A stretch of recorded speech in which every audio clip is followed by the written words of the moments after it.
My name is Ulysses Baltazar. I'm a real estate technologist, realtor coach, speaker, and strategist. A little bit about me.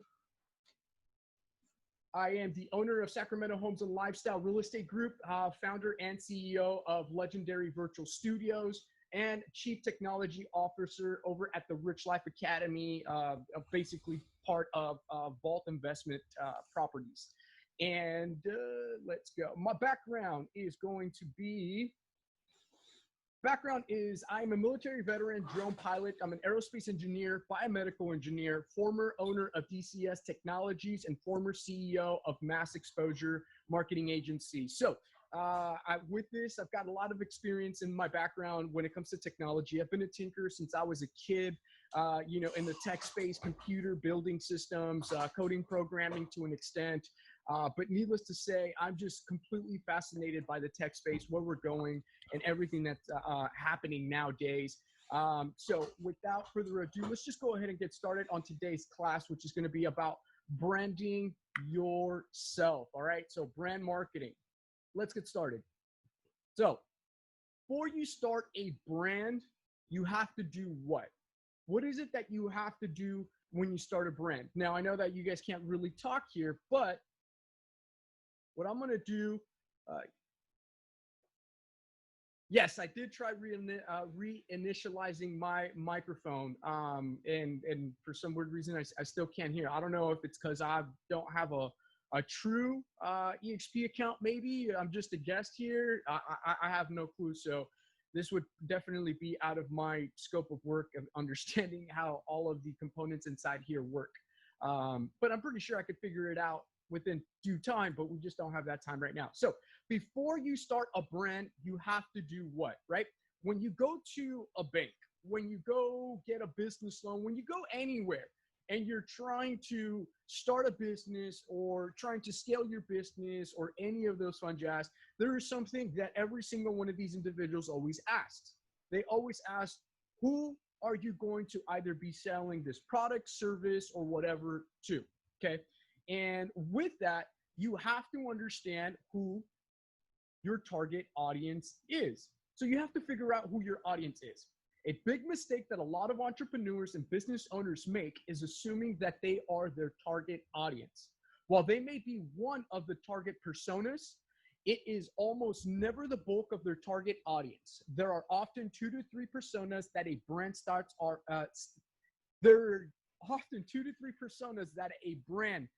out with in order to create a comprehensive and cohesive messaging brand strategy. So what does that mean?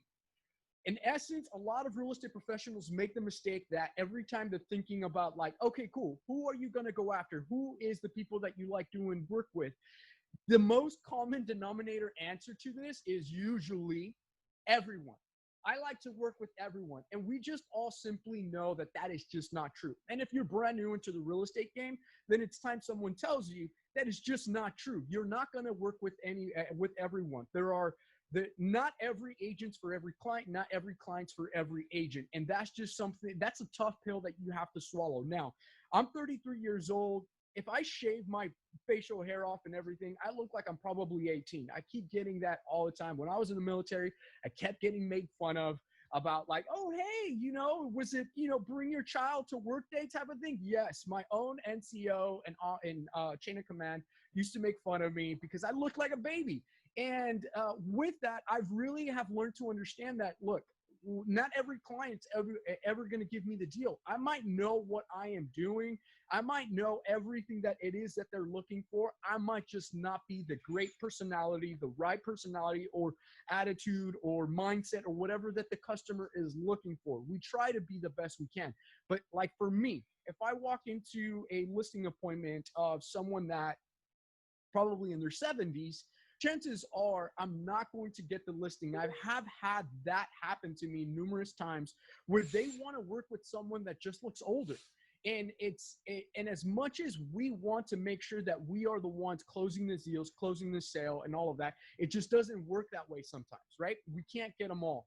But that is part of building a brand, is understanding who your specific target audience is really understanding who really likes to work with us or me or my brand or whatever the case might be. So you need to know who your target audience is so that you make sure that they will connect to the brand you build.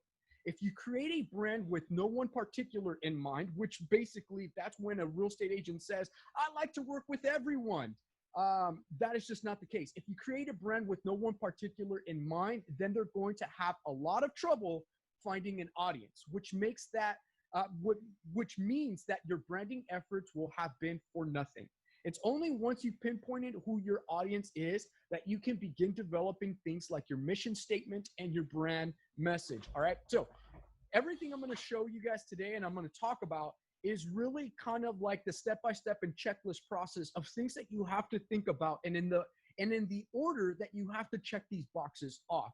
Too many people like to look at the checklist or whatever it is that they design, they build for their business name, their team name, their whatever, their brand, and they go after obviously the easiest things that they could do. And for example, creating a logo. Most people will probably spend a lot of time and money right off the bat just thinking like, I'm going to start a brand. I'm going to go have someone create a logo for me. And this is what I would like to see on my logo. Yet you have not even started to begin on asking yourself, who am I actually going to cater to?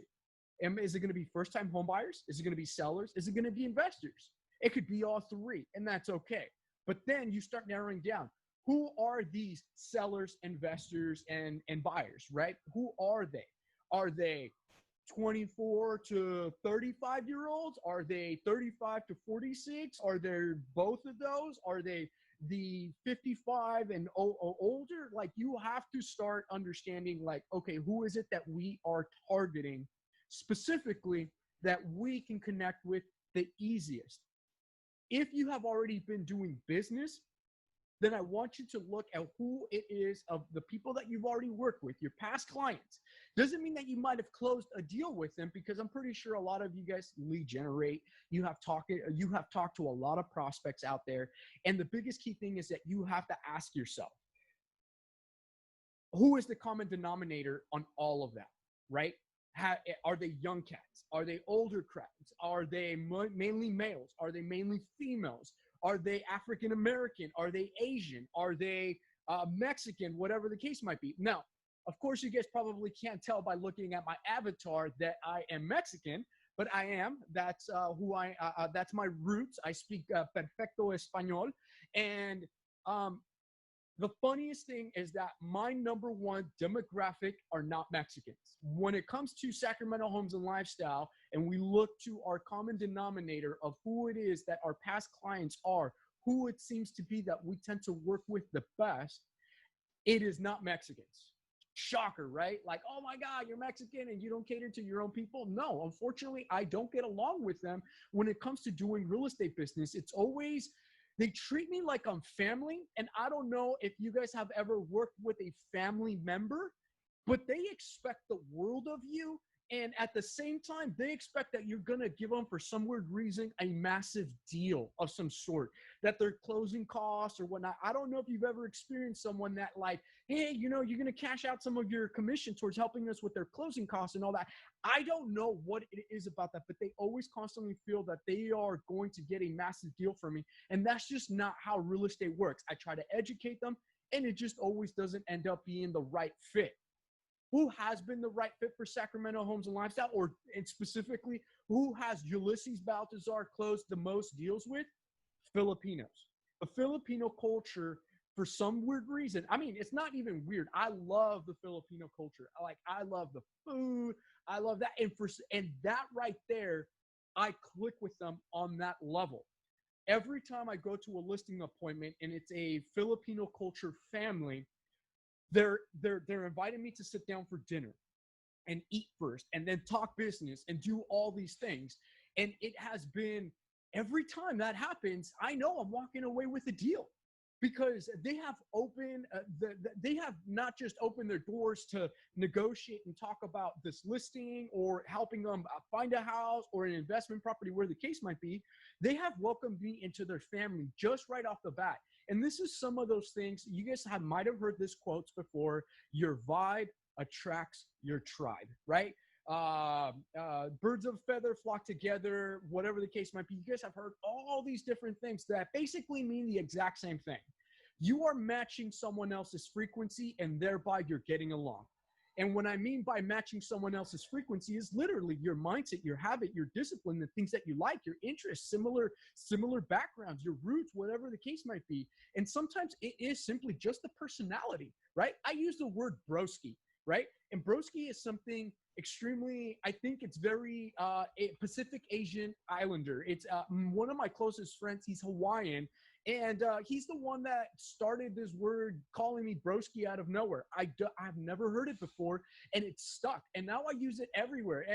Any person, instead of bro or whatever, I use the word broski as just the way that I connect with people that I get along with, and they reciprocate the word back. What does all this have to do with what we're talking about? It just has to do that with you finding. So while we're waiting for Ulysses to come back on, do you guys have any questions so far about the things that he has mentioned?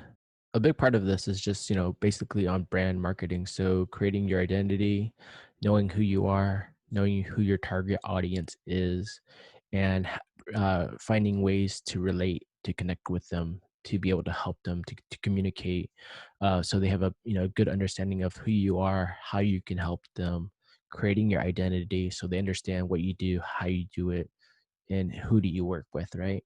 And that takes time, but the time is working through, of course, doing all your sales, doing all your follow-ups, and in the same moment trying to, on the side, 80/20 rule, build up your brand, your identity, and have a statement. So when they go to meet you, when they look online, they see all of your social media profiles, physical or digital, your brand, and what that says about you when they look. So for example, if I look at your Facebook, what's the first impression do I get? Is it about you, personal, family life, real estate life, a combination of both, or nothing? How easy is it to contact you? Same thing when you go to LinkedIn, Instagram, Yelp, Google, Google My Business page, etc. Right? So how do people know you? And if they just Google you, what's the first things they see about you? Is it you, or is it someone else that they find? If it's someone else, hopefully it's not another realtor, and hopefully you're able to be found within the first 7 seconds and make a good lasting impression. That's a good point. And I think it's always a good idea to Google yourself on the regular to see what other people are actually pulling up and where it's at in queue, your various websites and web presences. I thought also it was interesting that he brought up the fact that your audience might not necessarily be similar to you. It might not be your demographic. That's sort of food for thought there. That's very true. Even for my clients are usually a lot older than I am. They're usually in the 60 plus range. They usually are buying investment properties or secondary houses for people, and they not all of them look online, but people have found me online. People have found me at open houses, and it's just the impression you leave off the bat. Like when they talk to you, are you All right, approachable? I am back. Can Cool. you guys still hear me? Can I get a quick thumbs up or something, letting me know that I am good to go? All right, sweet. Sorry about that. I have no clue what's going on. I got kicked off. I still can't hear you guys. So I don't know. I think that there might be some bug with guest accounts or something like that. Which is obviously this is part of the innovation. So just a little quick feedback on all this. I'm super excited about what EXP is really building. I'm a huge fan of what I'm looking at. I was telling Matthew a few days ago that I just got the Oculus Quest 2. It's on its way. And I'm going to be fully working in VR. I'm going to be using an app called Immerse VR, vSpatial, to collaborate with a lot of our team partners, basically a lot of our employees and staff from around the world that are working with Legendary Virtual Studios, helping us create 3D and 360 content. I'll talk about more of that later. But needless to say, I am extremely fascinated with this. But at the same time, I understand that this is extremely new. This is just scratching the surface of what it is that we're going to be doing. So give me just a second to place myself again with this slide. So developing things like your mission statement and brand message. So what I was saying is it's super important that you have to figure out who your target demographics are. Okay. It is super, super important. Start a brand. You have to make sure that you understand who your target audience is. Why is that so important? Because if you go too wide, too broad right from the get-go, the biggest key thing, and I'm pretty sure all of you guys are going to be like, yeah, you're absolutely right. It's too easy to get overwhelmed when you are trying to cater to everyone. When you're trying to switch left and right on, I'm going to go help and assist these type of individuals. And the next thing you know, you're like, oh, but I'm excited that this other person wants to work with me. And even though they're not your ideal client, you are sacrificing basically your happiness, your ability to stay focused, your ability to keep your stress down, your ability to stay cool. Like, these are all common factors that real estate professionals go through when they are trying to start a brand, trying to get into the real estate game, trying to scale their business to where they can continue to keep getting more and more business. So one of the things that I want you guys to write down, simply, who is my target audience? And how am I going to find who that target audience is? Like I said, find out who the common denominator is in the people that you currently like to work with. Who has been the majority of the type, what are the common denominators in the type of demographics and type of audience that you have already been working with? Like Matthew Ma, I'm pretty sure you've done plenty of business, brother. You can probably look at your entire database and look and see who the common denominator is of the type of individuals that you mainly work with. Why is this so important? Because once you have figured that out, trust me when I tell you this, you're going to be like, wow, okay. So now I know who's the type of people I'm always constantly looking for to work with. And what I'm going to do is I'm going to amplify whatever efforts I'm doing to find more business, and I'm going to direct it towards that specific audience. And that's what you do, creating a mission statement. Your brand's mission statement is your purpose for existing. That's probably one of the biggest key things that almost not a single real estate agent does. Every single real estate agent comes up to people and it's like, hi, my name's Ulysses Baltazar. I'm with Sacramento Homes and Lifestyle. Would you like to buy, sell, or invest in real estate? And that tends to be their mission statement. Someone that likes to help others buy, sell, or invest in real estate. That's already what your job description is. That is not the reason why you exist. Once you have a mission statement, all of your other branding efforts will reflect that mission statement. The following are a few examples of a mission statements or mission statements of successful companies. LinkedIn, to connect the world's professionals to make them more productive and successful. Is that exactly what LinkedIn is doing? Absolutely. That is their purpose for existing. Okay, they are connecting B2B. They're connecting professionals with other professionals. All right, Nike, to bring inspiration and innovate to every athlete in the world. You see who their target audience is just within looking at that little one-liner mission statement of theirs? Athlete. That is who they're after. That is who their target audience is athletes. Who is LinkedIn? So it looks like he just got cut off again. But hey, Chrissy, so yeah, going back to the brand, the mission statement, and why it matters, and people actually look at it and read it, and you see top producers, they actually state it multiple times throughout the year. They're telling everyone their mission statement because what they're doing is helping people understand what they're bringing, the values they have instilled in them and their team. They're envisioning it with themselves, promoting it to the team and to others, but people actually understand it, and then they go back and they think about it, and they want to work with people who have these kinds of good mission statement. Yep. Do you happen to have a mission statement, Matt? I do. It's online, and I actually have a few because for multiple companies, so I don't remember off the top of my head each of them individually. And I do that because I do brand identity to each company, and it matters. People read it. Like, for example, you talked about some teams in the Bay Area. They're stating, for example, their mission and what their goals are, how they're trying to help, and what this really means. And you see it throughout the year being played out. So here's mine for my Matthew Ma, or just for myself. I put Matthew's mission has always been to offer client concierge level service at every step of the real estate journey. I'm a broker associate with eXp Realty, and I strive to help agents grow their business with proven, effective methods learned from experience.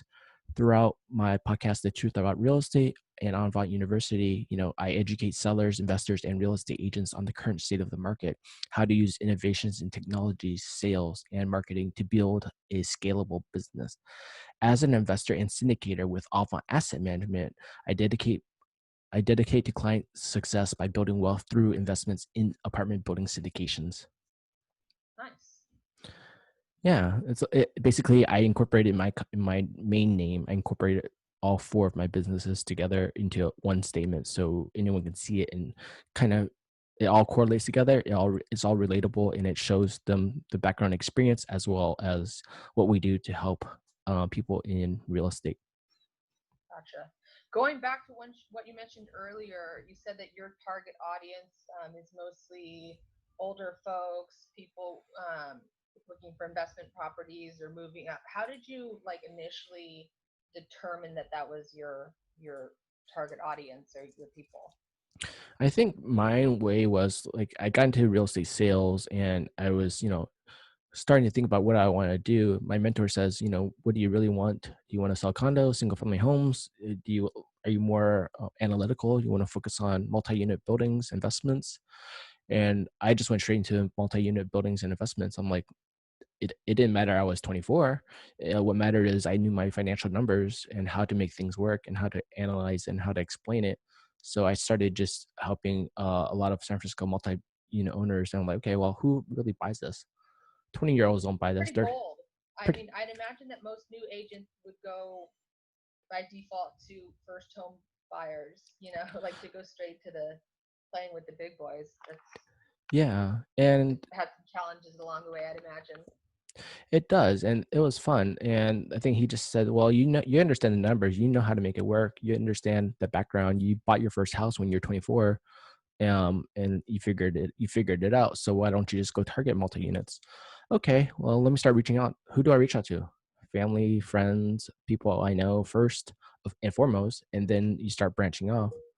And within that time period, I think I already started getting really good traction even in my first year, and was able to do quite a few multi-units, and the price range is a lot higher. The work is different, but it's a lot of fun. And through that, you build a relationship, and then you get referrals to other people. Anyways, I'm back, but let's go ahead and do this. Like I was saying, you've got obviously Nike, and then you've got Microsoft that is doing to enable people and businesses throughout the world to realize their full potential. That is one of the biggest key things about Microsoft, and they have exactly done that. And then we've got our own little mission statement here for Legendary Virtual Studios, which is to create and deliver quality 3D and 360 content that anyone can experience from anywhere in the world. And that's essentially what we're doing. For example, everything you see around you is an actual 3D piece of content, right? Or 360 piece of content when you look at the entire virtual space itself, right? And that is what our mission statement is about. That's what we are creating. That's what we're delivering. That's what we're doing. Virtual tours, 3D renderings, the whole 9 yards, right? Meaning that our mission statement is in line exactly with what we do. Meaning that when you create your mission statement, your brand's mission statement has to be the purpose for you existing. So a couple of things to help you understand and to learn. What are those things that I have to do to learn what my purpose is? What are the questions that I have to answer? So I'm about to tell you guys. First question that you have to ask yourself is, where did you come from? Where did you come from? Like, what was it before you got into real estate? What were you doing? So, for example, when I did at the beginning of this, I told you guys my background. I'm a military veteran. I was in the military for 6 years. I fixed helicopters the first 3 years. The last 3 years of my military career, I was special forces, learned how to fly drones, and that's what I did. I flew $1.2 million drones out in Afghanistan. Went out there 2008 to 2009, all that. So that's a little bit of my background. Then after that, I took all of my military education and I became an aerospace engineer. And then I got selected for a different program with Space Systems L'Oreal to go become a biomedical engineer to help build a defibrillator for the International Space Station. And after that, then I decided that I was tired. I was tired of the corporate structure world, and I decided to get into real estate. Why? Because I realized that real estate was the #1 vehicle to creating wealth. Now, that little last part that I just said, a lot of you guys might be in the similar boat. Well, I got into real estate because I wanted to create wealth. I wanted better money. I wanted my own schedule and all of that. Those are all great reasons of why you got into real estate. But remember, that's not what we're asking here, which happens to be the most common answer that most real estate agents do. Well, where'd I come from? Well, I came from this and I want it. It's like, no, you really got to share your background, your story, some of the success of what your background is and why it is. The second question that you have to answer into your mission statement is, where did you come from and who are you now? Meaning, who are you today? What is it that you do today? If you're a real estate team leader, great. Then talk about your leadership skills. If you are a brand new real estate agent, great. Then figure out, once again, question number 1, who is your target audience? Who is the people that you love working with? Those are the common things that you need to think about when it comes to doing this stuff. And then, so with creating your mission statement, like I said, you really have to dial in and really bring to life, what is your purpose for existing? Because that is ultimately what's going to set you apart from the competition. We all already talk about, hey, I can help you buy, sell, or invest in real estate. We all know that. But when it comes to actually like, okay, I'm a real estate agent. I got into real estate because of these reasons, right? This is my purpose for existing. I love doing this. These are all things that you need to help, that you need to write down that will ultimately help you figure out what that mission statement is going to look like. Hey, Chrissy. Yeah. So you guys, what's Sean's message? Your executive representations. Dedicated to providing the finest service available. Nice.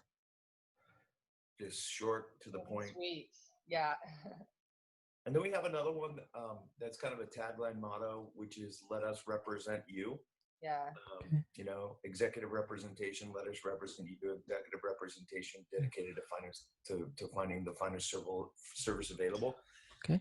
What I will say, Matthew, is I try, in the name of the company, executive representation, I try to also use that in a way as the mission statement and as also setting a priority through who the target audience is. You know, we're looking to represent people who are professionals, C-level, you know, in an executive type manner. Okay. So I agree. I like that statement. I think one part is even in the way we did marketing design for agents is the way we tell agents that you want to have a short statement as well as a long statement. And the reason being is on social media, you probably use shorter statements because it's quick, easy reads. On your website, I would have a little bit longer statements in your mission statement on the front page or on your about section, where it's basically showing mission statement. The reason you want a little bit longer is so that you can, you know, people are sitting there actually reading it, as well as for search engine optimization, using keywords that identify you, your company, the target audience. And when Google looks at these, or when people type things in that correlate with it, you can get a higher ranking on it too, and just personally add value to the people. right. And we haven't found on Facebook. Yeah, the website takes a while. Like I built my website in a month, but in that month it took me 13 years to kind of like figure it out, everything I wanted in it and how to connect everything together. And to go to Alex's question and Ashwarya's question, the ideal word count, the way I based it on was looking at statements in general, make it in a paragraph, making sure it fit within platforms. And if it didn't fit, I always had like a short, medium, and long. And I used it where it best fit the platform. And for search engine optimization words, the words that work are dependent upon short tail or long tail. Short tail is like, hey, San Francisco real estate. Well, Zillow's paying a lot of money for those keywords. So how can you make it long tail? For example, not an mission statement, but for example, just SEO in general. Okay, I'm looking for a single family home in San Francisco. That's real estate, right? That's a long tail. And you would use that more in a sentence structure rather than just keywording everything. And if you did that, they actually de-rank you a bit just if you're just putting keywords out there like that. You're using more in sentence structures, and Google understands how you're utilizing the words, how many times you're using the words, and how it kind of relates together, right? So it's just a thought process and learning over time and seeing what works. It's not the main focus. The main focus is just content, putting a lot of great content out there, putting content out there daily, putting it out there fast, having it relate to your brand, and people staying top of mind. So you think about brand messaging, you think about, you're in real estate. Why are you in real estate? Where you're located? Is it demographics? Is it localization of, your mission statement? Are you focusing on, first-time home buyers? You're focusing on investors, flippers, developers, you know, entrepreneurs, you're focusing on doctors, you're focusing on executives, who's your target audience is. Mine just came with me because my goal was just focusing on multi-unit investing, and the age range happens to be 60 plus on average. And why did they work with me? Even if I'm young, 24-year-old before, well, I knew my numbers, I knew the properties, I knew what made sense, and I showed them, here's the way, here's how you buy multi-unit real estate, here's how you invest, here's how you look at the numbers, here's how you cash flow on the property.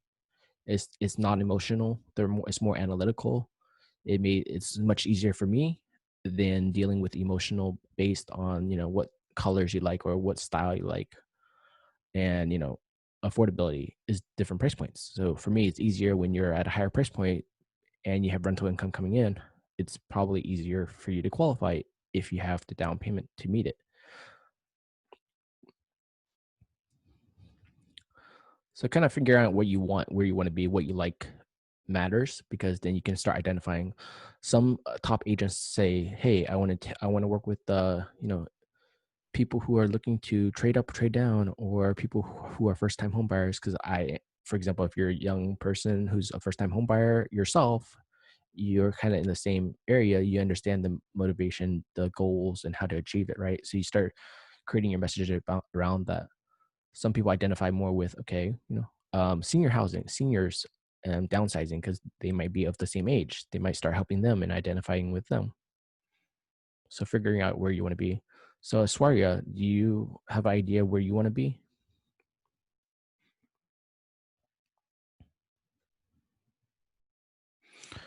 Or Alex? While we're waiting for her. Okay. The luxury home market. I think I like the $2 to $3 million home sales. Yeah, luxury market. Yeah, I like that. Yes. Okay. So one thing is identifying two. Something. I have an interior design. I love interior design, so I also noticed that I get a lot of rebuild clients who are looking for older homes that they can completely rebuild. Nice. So taking those two into account, so what I would say is if I go to your website, look about you, I want to see information about you, your background, your interior design skills, interior design content.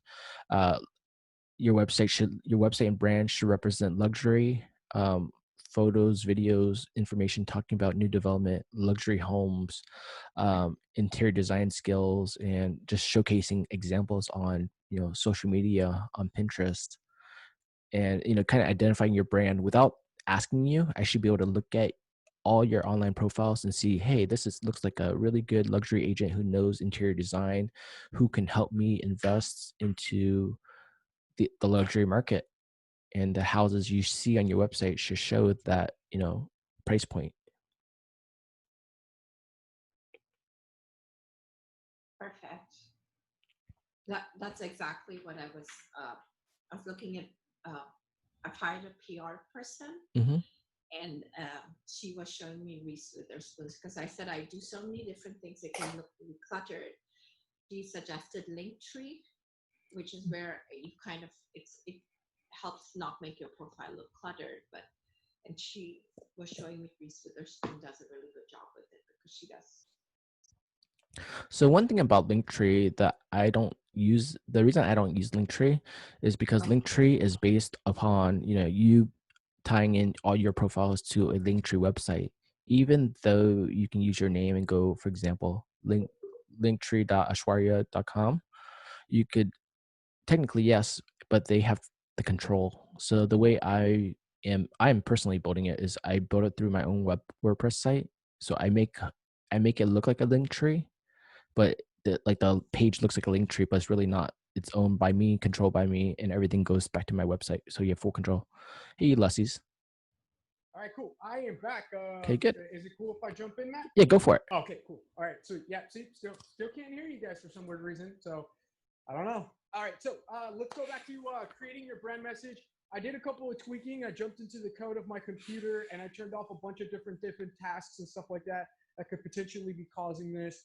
It might just be that I've got the latest version or latest update of Windows 10, which might be that this version of EXP might not be compatible with that. That's the only thing that I can think of at this moment. My software did update last night, and it updated to the latest one. So I went ahead and shut off a bunch of different crap.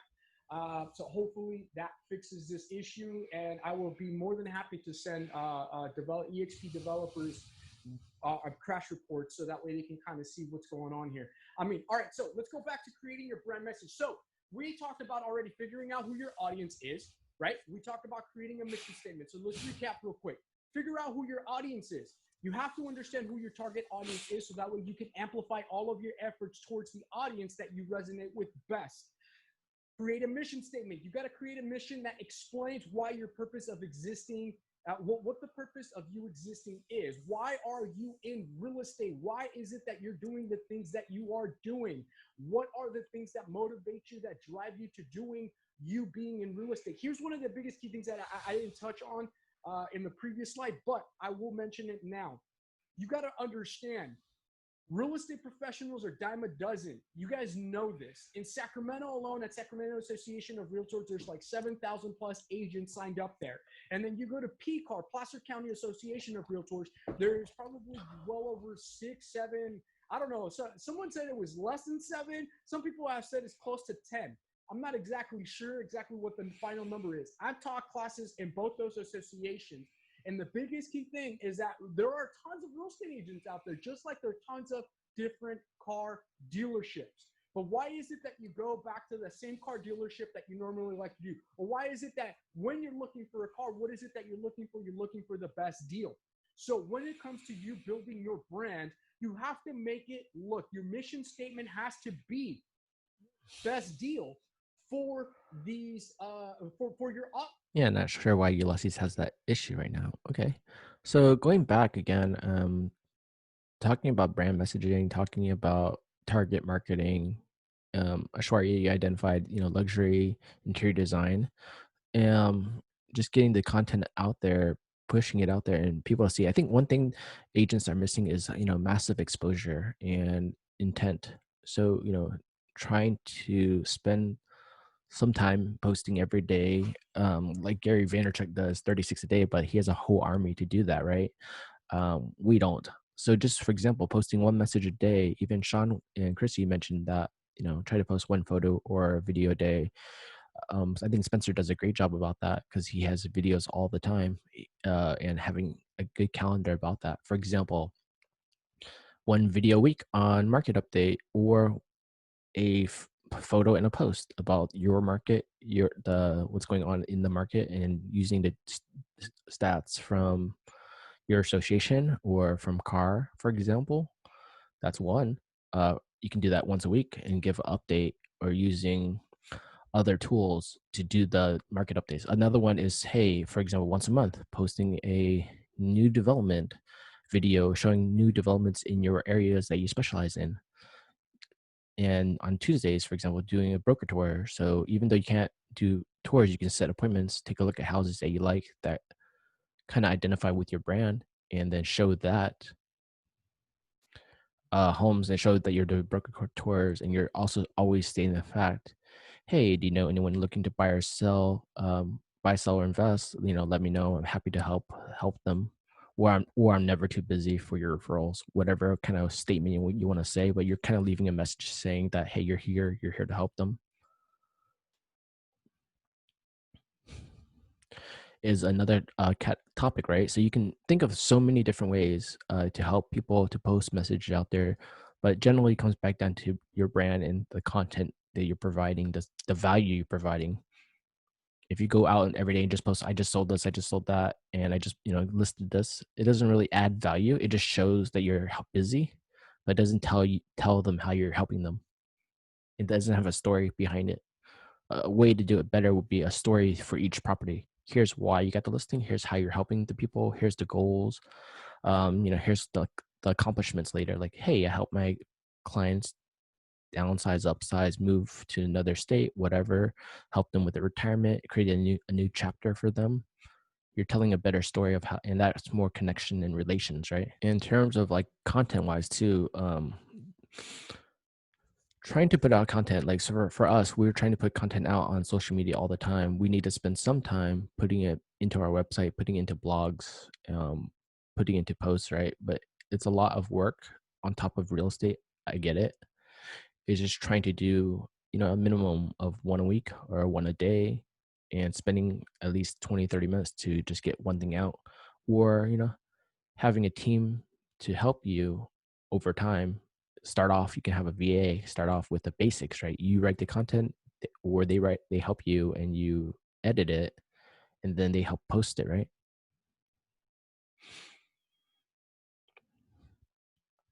So Alex, not everything has to be market related.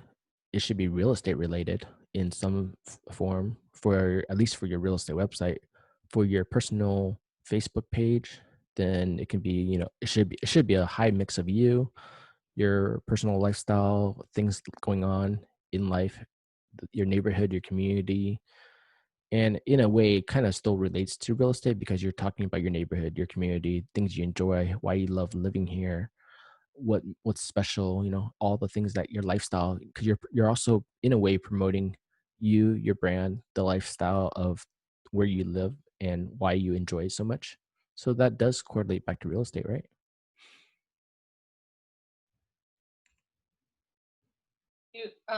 Alex, do you have a professional business Facebook page as well, or just a personal one? Because I would also suggest getting a business page so that you can run ads as well, and then post everything on there and then share it to your personal, so you're sort of covering both bases.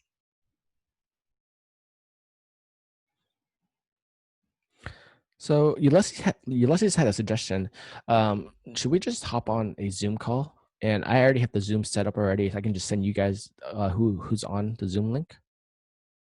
I think that's a great idea. Okay, this cool. Is good stuff. I hate to have to. Okay, let me send you guys the Zoom link. So give me 1 second, and then I will message each of you. And I'm still recording, but I'm going to message you the link real quick. Participants. Awesome. Thank you. Invite. So I'm pasting it in the chat box right here. So everyone, please click on the Zoom link. Go to that, and then we can close out EXP. So Ashwarya, Alex, Chrissy, Sean, click on that link, and then we'll continue it there. We'll let Ulysses share his screen there. We can continue talking. I think this is good in terms of, like, a lot of Q&A right now, and taking Ulysses' experience, your experiences, and mine, and kind of combining it. And we can talk more about Facebook page and personal on that as well. Facebook page and Facebook personal. I personally have been using my Facebook personal way more because it's super engaging.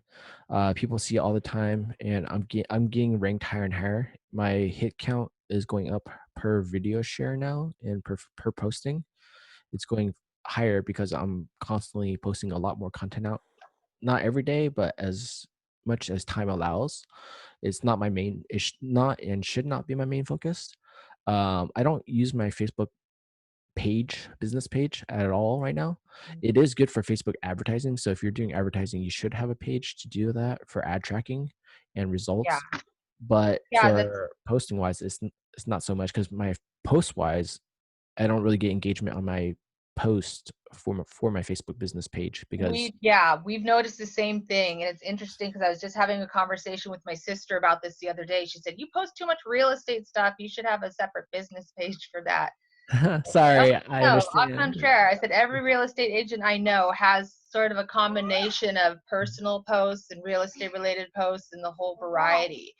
And we've Yes. noticed, we get way more interaction when we post something on Sean's personal page versus executive representation for Yeah, whatever and reason. I mean, the reason being is this too. As an agent, other agents don't want to share or they don't want to like your post, like your page, because then it's kind of like a competition in a way, even though it's not competition. oh, interesting. So 1 second, let's see. Share screen, allow participants. Go ahead, Ulysses. You can share your screen if you like. You see his cool background? I like it. It's all blacked out, and then he has his, logos right behind it. It's super cool. But yeah, while he's connecting and sharing his screen, Very slick. yeah, agents don't want to like other agents' pages because it shows up on their page as well as or their personal as they liked it, right? So then, how do you get content out to them, like new listings, new deals? It's harder because they don't want to see it, so they won't see it. Yeah, that makes sense. So then the personal wise, they don't mind seeing your personal because personal is just a personal connection. It doesn't show up on your liked pages, and they can see your post, especially about real estate, the market, your listings and your deals, and then they can go from there. It's just hard to find that balance. I'm finding, you don't want to post too much because you don't want to inundate people with it, but at the same time, you want to stay in the forefront of their minds as, someone who knows the market. Yeah, and even though you think that way, I think Gary Vee, when he does his test, he posts 36 times a day on each platform, for example, because he knows you will not see most of it. The algorithm will get rid of a lot of it because it's not related to your personal friends. That's If true. your personal friends won't see every single post you have anyways. That's So you're true. posting, and they're all different messages. They're not the same content, right? Yeah. And the ones who don't, the friends, especially friends and family, they know you're in the business and you're posting, but you try to post a mix of personal as well. But even mine, I would say, is like technically it's like I around just 90%. try to post, information that people will appreciate if they're looking for it. Yeah, and I think one thing too is I post things like I see online, things I think that are relatable to just the general people, as well as like, hey, like check out the Segway race car. It's kind of fun, right? It's cool. So everyone can relate to that. Or how about history, like architecture, or a lot of old history, and people like that too, right? Because it relates to some people. Not related to real estate, but it's good content that's highly shareable. So that helps too. And yeah, it's kind of mixed. But lately, I've been posting a lot of the podcast stuff, and the podcast stuff, people watch it, people don't watch it. It's relatable in different ways, and they're different topics. And I find out a lot of my friends actually watch it. They look at it, they actually comment on it, or they'll message me about it. Say, hey, I've been watching your podcast. I'm like, really? I didn't even think you would watch it, and you're watching it for like multiple weeks already. That's really nice to see. Or, hey, I went jogging. I was listening to your podcast. I'm like, really? You gotta listen to my podcast when you're jogging? That's funny. That's awesome. Yeah, I Yeah. definitely love to do a podcast down the line. Yeah. That's a goal of mine. I had a podcast, just like a personal podcast with that I was co-hosting with my kid's dad. It didn't get too much traction, but it was just audio. It wasn't visual. I think that was the big thing there. People they just like to look at video nowadays. They don't go for just the audio podcasts. It's a mix of both. So it's a lot of work though. It's like, honestly, it's a lot of work. And the reason I do it and mine's a little different. I do it on live too. I do the Facebook, YouTube live with the podcast at the same time. So what happens is it's doing Facebook, YouTube live. Everyone's watching it, resharing across all platforms. 13 to 20 Facebook groups. And then after it finishes, I quickly edit the audio and put it back into a podcast system to stream it out. I use Buzzsprout to do that, and it goes to all the podcasting platforms. And the podcasting is long term. There's only 1 million people who are listening podcasts around the world right now. It's not many compared to 1 billion. 1 million is nothing, right? But it's long term. And the reason I use it is because long term wise, if you're driving, if you're working out and you do listen to podcasts, then you might stumble upon real estate podcasts such as mine, and you'll listen to it. And over time, the reason for it is that, hey, you're seeing us guests talk about real estate, talk about different topics. You might identify with that. You might relate to it. You might be a buyer, seller, investor, or agent. And then you're having a way easier connection and you're learning from it. So you're adding so much value. I find my clients listen to it too. And they're like, hey, I actually had questions about house hacking, about lending, about hard money. And now they just ask me because, hey, I heard your podcast about it. So it just like opens the communication so much easier to that. That's cool. It does sound like a lot of work though. It's too much actually. It's too much work. And especially as a salesperson, your focus should be mainly on sales first. Yeah. Building that up. Our rinky-dink little podcast was a lot of work. That's why my partner decided to stop doing it. She's like, this isn't as much fun as I thought it was going to be. Yeah. I think the way to find balance is that really we should, like Sean talks about the most, we should have that 80-20 balance where 80% is focused on your sales. Really, it should be. And that's what drives your business. Sales cures all. Without calling, without prospecting, without lead generating, it doesn't mean nothing, right? And you need that 80% first. The 20% is to build your business long term. So let's say 1 hour a day maximum or once a week maximum posting, right? So I would say 1 hour a day, for example. Okay, if you're actually working a full day right now, especially with COVID, especially with family, the time is so hard right now. The focus is, okay, how do you work? Well, how much time do you really have? How much time can you dedicate to company B, your brand, your social media, your content, and post that stuff out there, because you get your energy is going down anyways throughout the day. Do you have time to do this and get it out there? So the goal is this: don't create, just document.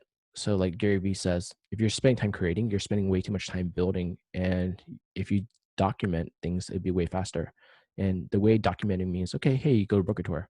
It takes you 1 second. Take a photo, write it. Just say, for example, hey, just had fun checking out, broker tour Tuesday. I saw all these luxury homes, let me know if you need anything. Happy to show you or talk about them, right? And you left a message, curiosity. That's documenting. If you're sitting here creating photos, how do I make this house look nice? How do I make this area look good? How do I write a story about it? You're spending a lot more time than you have to do that. And you most likely will not post anything because you want to make it perfect. And that's the problem we all run into. So if we just document now while you're building up your business, and then you can go faster. And then I think Spencer does a great job at documenting a lot of things. He talks about market updates. He talks about documenting, lifestyles or locations, or I think he documents mostly about, hey, I'm doing Saturday showing, is an 8-hour showing, taking photos of every house he sees and just posting it, and doesn't even say nothing much about it, right? Or just say, hey, saw this listing at $2 million in Fremont or in Hayward or whatever, right? It goes quickly that way. All right, sorry about that. I just went ahead and switched computers. Okay, cool. Welcome Yeah, back. dude, like I was just not trying, like I'm already frustrated as hell trying to figure out if it's the software. It's obviously a software issue because PC is more than capable. It's got like 32 gigs of RAM and it's No worries. We'll play with that later, but we'll let you get settled back in. You can share your screen. We're actually having a good conversation. We're doing all the Q&A for you right now. We're talking about brand marketing, messaging, content creation, Facebook, social media, what makes sense, All right, sweet. When you have a moment, share your screen. Yeah, absolutely. So I'll go ahead and do that now. And we're talking about time management. Like, okay, if you're doing your business, how much time do you have to manage that post? But let's go back to yours. Create your brand message. Yeah. Let me just make sure. Okay. No. This way. All right. Create your brand message. All right. So everybody with me? Cool. Great. Yep. All right, sweet. Hey, all right. So technical problems, it's all part of the process of obviously doing this stuff. So needless to say, though, this is the first time this has happened in a minute. All right, so let's get back to what we were talking about. So we talked about, obviously, our mission statement, your purpose for existing, your targeted audience, knowing exactly who it is that your target audience is, so that way you know where to amplify your efforts in. And now we're going to talk about the brand message. So now that you've developed a mission statement, okay, now that you've developed that mission statement and you know exactly what your purpose for existing is, what the value of your entire business model is for your customers. Now you have to create your brand message, meaning what it is that you're going to be telling the clients, what it is that you are going to, when people ask you, well, why should I go with you? This is the message that you are going to utilize that is essentially is what helps create that conversion. So your brand message essentially tells customers who you are, what you offer, and why your audience should care. Your messaging includes your brand promise, your positioning statement, and more importantly, your unique value proposition. I want you guys to write that part down. Value proposition, your unique value proposition.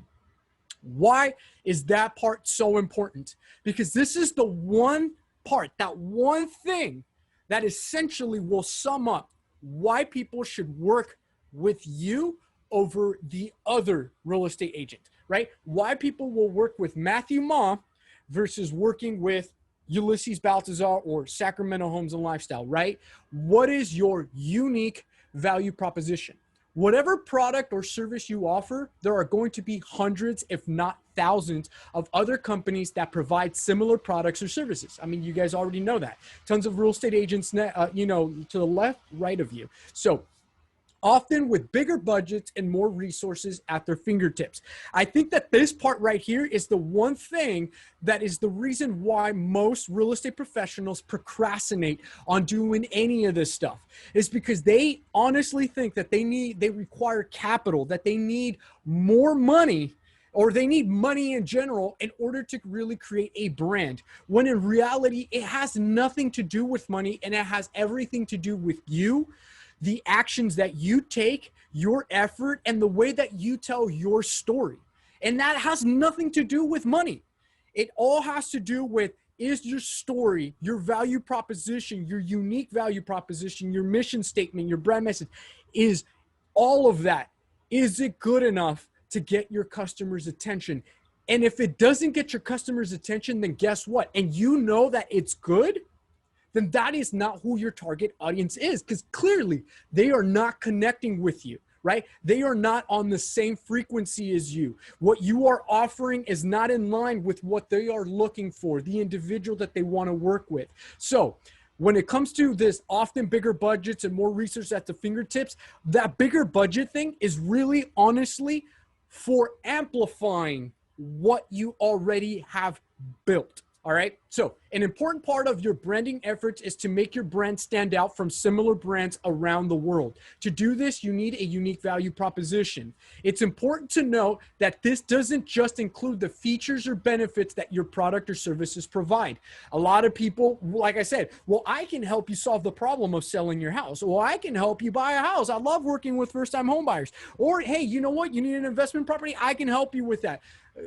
And none of that did I really differentiate what my skill set was towards actually executing on helping someone buy a house or sell a house or invest in a property, right? So, but how you improve the lives. So one of the biggest key things is you have to figure out how you improve the lives of your customers through those products and services and what makes your brand different. All right. So a lot of that, when you look at this, you can't get overwhelmed and say like, whoa, those are a lot of big questions and sentences that I've never once in my life ever even thought about, right? Let me simplify what you're looking at, okay? Your unique value proposition is going to be summed up in a very simple way. What problems are you solving? What problem are you solving for your first-time buyers? What problems are you solving for your sellers? What problems are you solving for your investors? Okay. Well, I'm going to help you find a house. How? What do you do when it comes to house hunting? What do you do when it comes to educating your buyers on the home purchase price, on the home purchase process, right? You guys have all seen, obviously, the timeline checklists of, hey, they get pre-qualified and then you do this and then you got to put them into a portal and all of that. You guys all know the sequence of what it takes to get a buyer qualified, then go shopping, get them into contract and all of that, right? Yet every single real estate agent knows this, but they don't know how to turn that process into a way that when you are educating your buyers, your sellers, your investors, that it is your solution to the problem that you are solving for them. I hope that this makes sense. Okay. What problems are you solving for your audience, for your specific audience, and how? Because the biggest key thing is if you don't get this right and you go broad, you are thinking you're speaking everyone's language and you're not. You are not speaking everyone's language, okay? Let me break it down into real world scenario. If I look at Matthew Ma's YouTube feed right now, I'm going to see certain type of content. If I look at Alex's YouTube feed, I am going to see a certain type of content that he enjoys watching.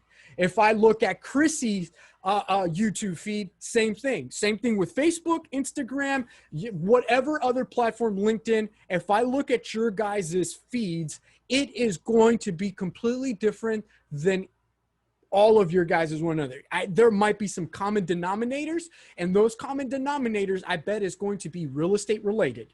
Other real estate professionals posting about other real estate stuff. Some of the similar mentors that you follow. But the crazy part is when I look at my Facebook, my other Facebook profile, and I look at that audience of how many potential buyers, sellers, and investors are friends of mine on Facebook. And then I look at my partner that basically he's part of Sacramento Homes and Lifestyle. He's my team leader. He's the one that manages all the operations and everything. And I look at his, there are only approximately 100 to 200 common friends or mutual friends, right? What about the rest of the other 4,800 friends that if you max out your Facebook friends, which is 5,000, then what about the other 4,800 that he follows and the other 4,800? Completely different from one another. So meaning that we have completely different, unique audiences that we can cater to. But when I look at those audiences and I look at his audiences, they are into complete different things. The people that are following me, they are mutual. They accepted my friend request. They saw what I like. They saw what I do and everything. And it matches with them versus what Matthew, not this Matthew Mott, but my team leader, his name is also Matthew. I got a lot of Matthews in my life. Who else has a lot of Matthews in their life? I've got like 5 of them that are within my inner circle, which is crazy. And it's hard to keep track of all of them. But needless to say, though, when you look at that, they're all different, though. All these Matthews are different as well. Every single Matthew in my life. So why is this important? Because a lot of people make the same mistake that they think that their audience is everyone. And when they make a brand message, they don't want to put the effort and the energy into really making a brand message that's going to cater to their specific demographics of the audience that they are going to target. Everything I just said is exactly what Walmart does, what Best Buy does, what Amazon does, what Facebook does, what Instagram does. Whenever you are looking at stuff, at content on any of your social media platforms, it is content that is catered to you, okay? It is content that connects with you, not something that is just completely broad and you're like, well, this is weird. I'm not interested in this crap whatsoever. No, algorithms have gotten better. But the crazy thing about algorithms is the idea of how this algorithm was going to act started somewhere. It started as an idea, but it really wasn't an idea. It started as a system that already existed, okay? Before this entire social media explosion, let's say pre-2000, how did marketing work? And when you got pieces of marketing catered to you, you would notice that this is stuff that you were interested in. So you have to ask yourself, if I have a specific type of audience that I love to work with, okay, it could be first-time home buyers. It could be first-time home buyers that are within the age of 24 to 40 years old and that are family, right? If they're single peeps, I don't really like to work with them because they're all about this, single life, lavish lifestyle and everything. And I just don't have anything to add to that. Versus if you love working with families, then you know exactly how to cater to families because you're a family man, family woman yourself. So once again, your unique value proposition. What is it that you do? What is your process in helping a first-time home buyer, a seller, or an investor finding a property? How do you solve their problem? Here's a couple of things when it comes to, like, for example, using first-time home buyers. These guys don't know anything about the buying process, about the negotiation process, any of those things. So it probably would be best that you include in there, what are the things that you do that helps them learn the process without being stressed out? How do you simplify the education for them that is not overwhelming or stressful, right? These are all things that you have to think about. Like, okay, why do people keep working with me? And what are some of the things? And if you don't know, if you don't have an answer to any of these things, go ask the people that you've worked with, okay? If you're brand new in real estate or you're still new in real estate and you haven't really done a whole lot of transactions, then go ask the people that you are really good friends with and ask them, hey, why do you think people will work with me versus someone else? What could you tell me? You're my friend, you're my mom, you're my dad, you're my brother, you're my sister, you're my best friend, you're my homie, whatever. You're my favorite restaurant that I like to come to and you love talking to me every time I come order here. Like, believe it or not, I've done that before where I go to one of my favorite restaurants and just out of curiosity, they know me by first name because I'm a regular customer that normally goes in there. And we've become really good friends.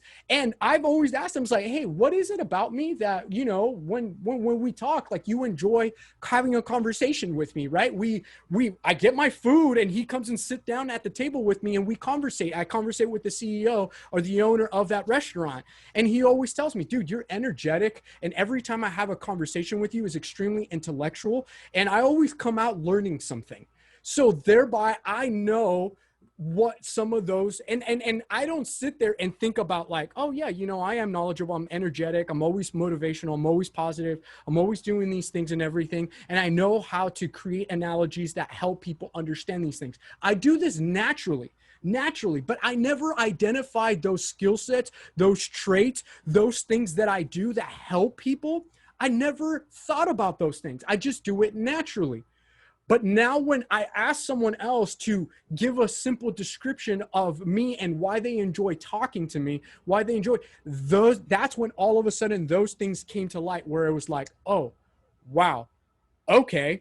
Wow, okay, this is all stuff that I can now use towards describing the problems that I'm solving for folks. Instead of trying to get someone to just, once again, you guys are this is going to make sense. Instead of, hey, are you someone that is looking to buy, sell, or invest in real estate? Yeah, absolutely. Great. When can we set up an appointment for you to come in or to do a follow-up and talk more about this, whatever the case might be?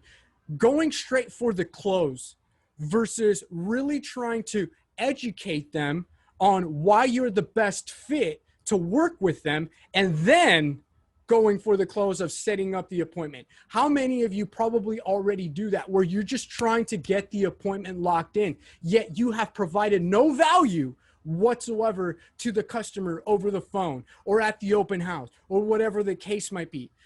We are in an era where storytelling is the most crucial part of a business right now. Okay. I know that Matthew can agree with me on that. Everything is about storytelling. And you know how I know that that is so true? When all of a sudden you have a platform like Snapchat create a 10-second story, a storytelling feature, function, platform, and then Facebook all of a sudden integrating that into Instagram and then Facebook. And then now you've got the business to business, which is all about business, adding the exact same feature now. LinkedIn has stories on there. Now, why is storytelling so important? Because we live in an era where transparency is absolutely necessary. It's not an option anymore to be transparent. You have to be transparent about who you are, your business practices, your mission statement, your brand message, obviously your value proposition, why you love, helping people, why you're in the space of what you're doing, all these things. These are all essential questions that you have to answer. And when you go to kw.com, when you go to exprealty.com, when you go to Berkshire, when you go to Century 21 and all that, you will see the story of EXP. You will see the story of all of that.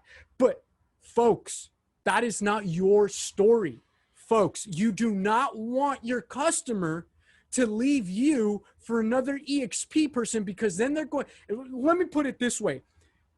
How many of you have a store that you like going to because of a potential employee there, or a restaurant or someone that has given you that has made you say, I want to go back to that brand.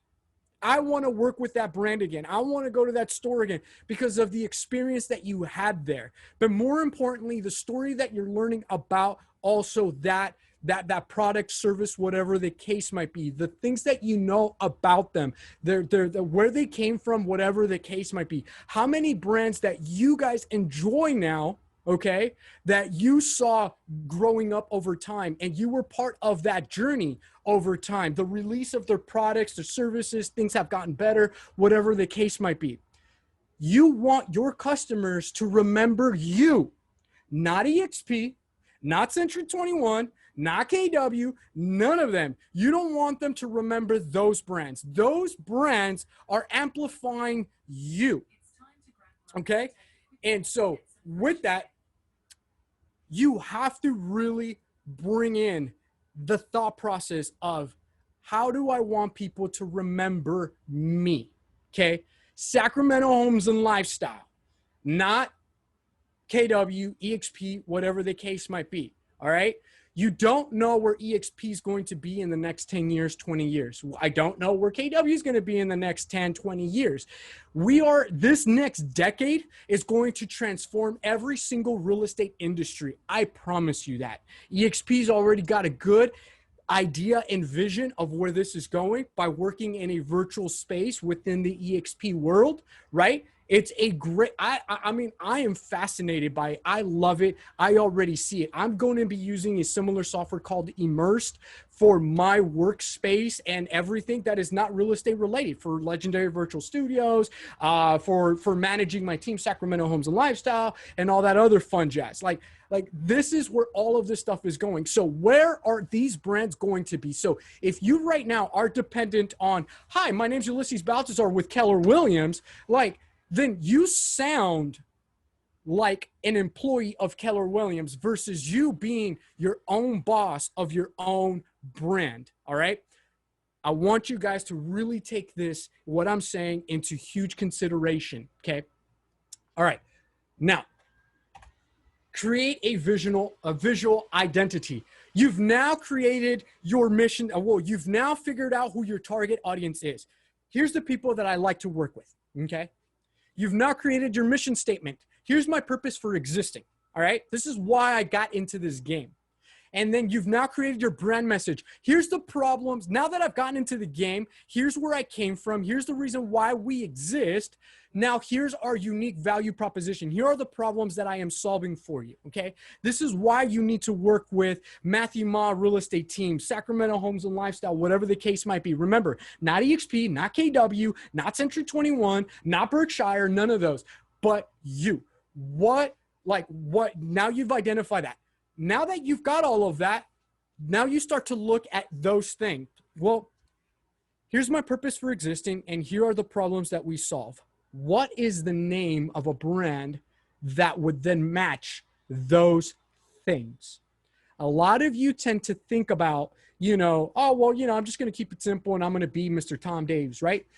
I'm not saying there's nothing wrong with that, but in the era that we live in right now, Tom Dave's real estate or Ulysses Baltazar real estate just isn't going to fly as much anymore, because the expectations of the consumers nowadays is quite literally like, they're extremely sensitive. The expectations of customers and consumers nowadays is there's a lot of sensitivity to that. And what I mean by that is, if the customer is not getting what they want, chances are they're going to talk about it. They're going to, and let me say this real quick. And you guys are probably going to want to write this one down. Your brand is not what you say it is. Your brand is going to be what others tell each other. Okay? Your brand is not what you say it is.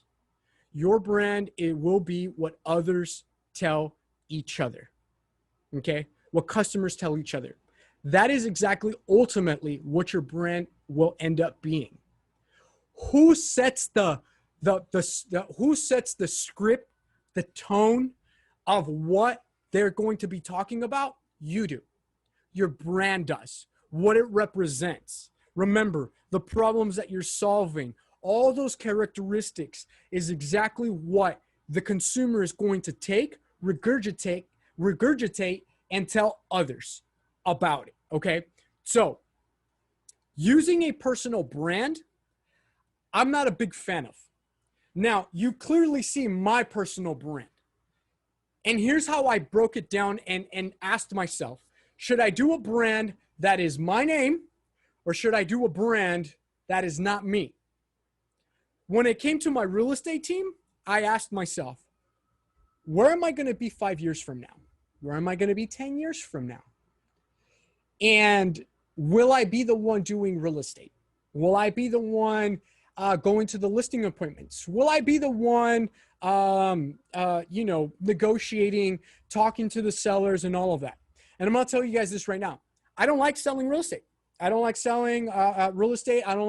It's just not me. I have a passion for real estate, but as far as doing I just realized it's not, and it has nothing to do with like me not being able to know how to talk. Clearly I know how to talk, and it has nothing to do with like, I don't know what I'm doing. I know what I'm doing. My passion just lies elsewhere in the real estate space. And that's coaching, training, education, the future of real estate technology. Those are my passions, and I've realized that. But at the same time, that didn't mean that I was going to let go of the opportunity of having a real estate team, because I am, after all, an entrepreneur, a businessman. And so thereby, I'm in it for building an empire, creating that wealth, that legacy over time.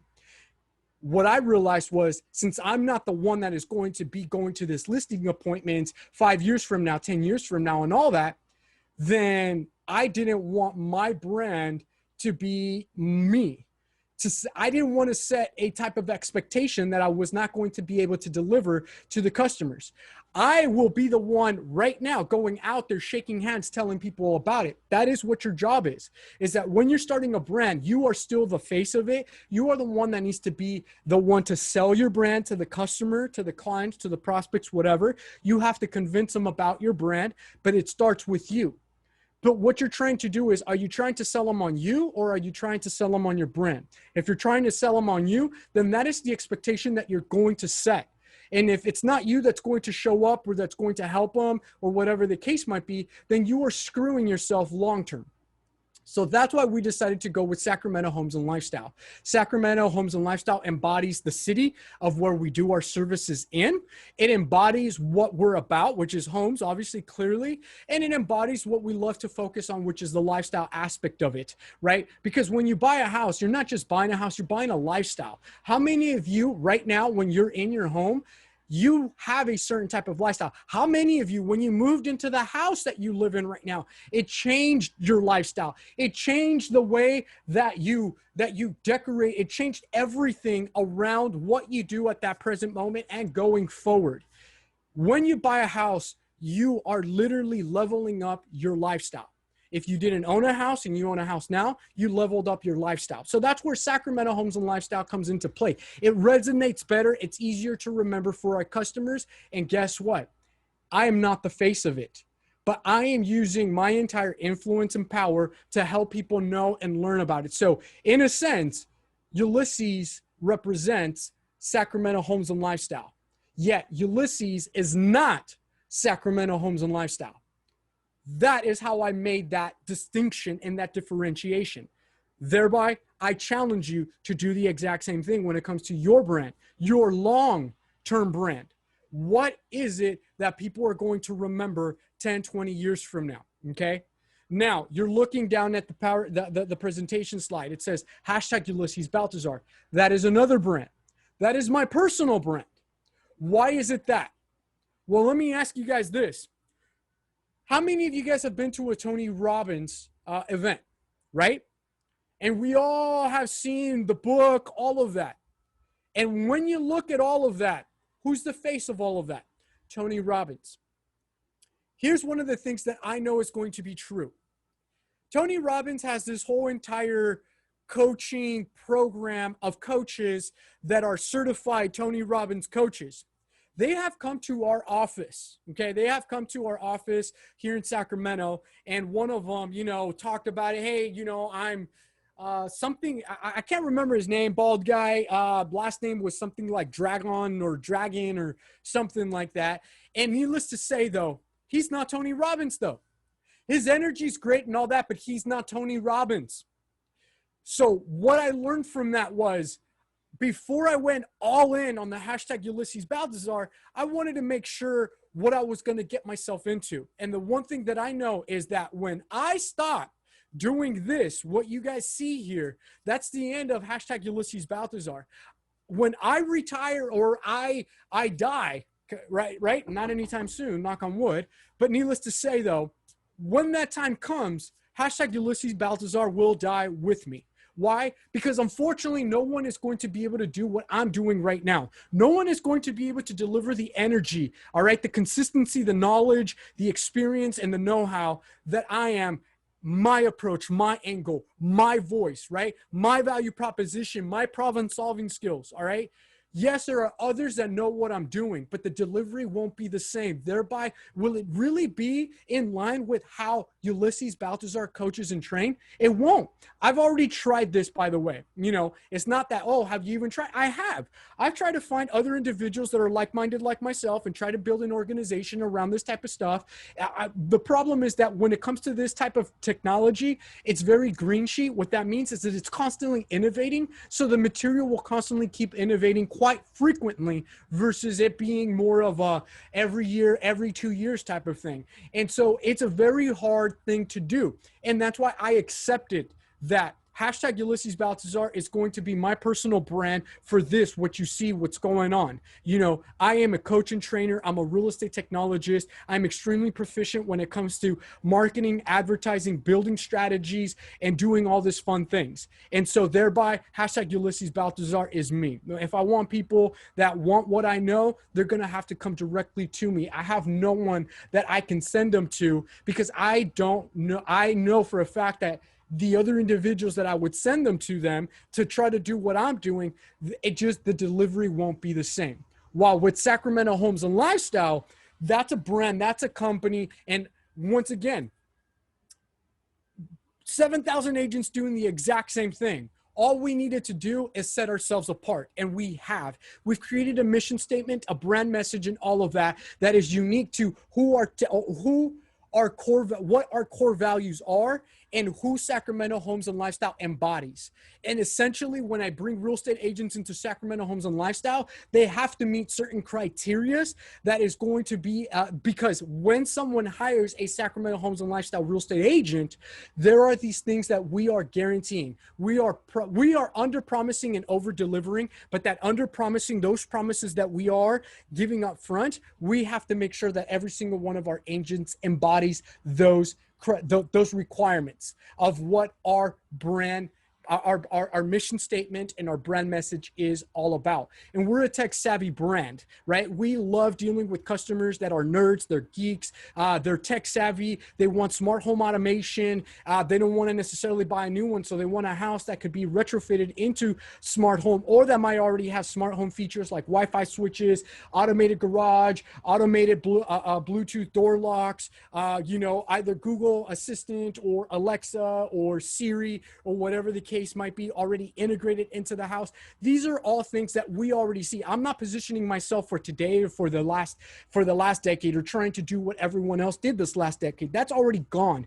I am focused on what the future holds, and that's what you guys need to do when you are building this brand now going forward. Don't think about just what it is that you're doing now. Think about what that future is going to look like, and make sure that your mission statement, your brand message embodies what it is that you guys are about now and in the future. All right. So create a visual identity. Once you create your brand messaging, it's time to create a visual identity. Now that you've got your brand message and your mission statement, this includes now choosing colors, fonts, your logo, and other stylistic elements. Businesses tend to go for impact, a logo that is easy to read and easy to identify as their own. Some of the most famous logos in the world include the McDonald's Golden Arch. We all know what those are, the Apple's Apple, and the Nike's swoosh. These logos are so strong that they don't even need the name of the company to be instantly identifiable. The colors used in these logos, as well as the general visual branding of each company, tend to have psychological effects. For example, green represents growth and health, while blue represents strength and dependability. One of the reasons almost every fast food uses red in branding is because it's known to incite hunger. This, and also, I forgot to add on there, red also identifies power. It is one of the biggest key things about red.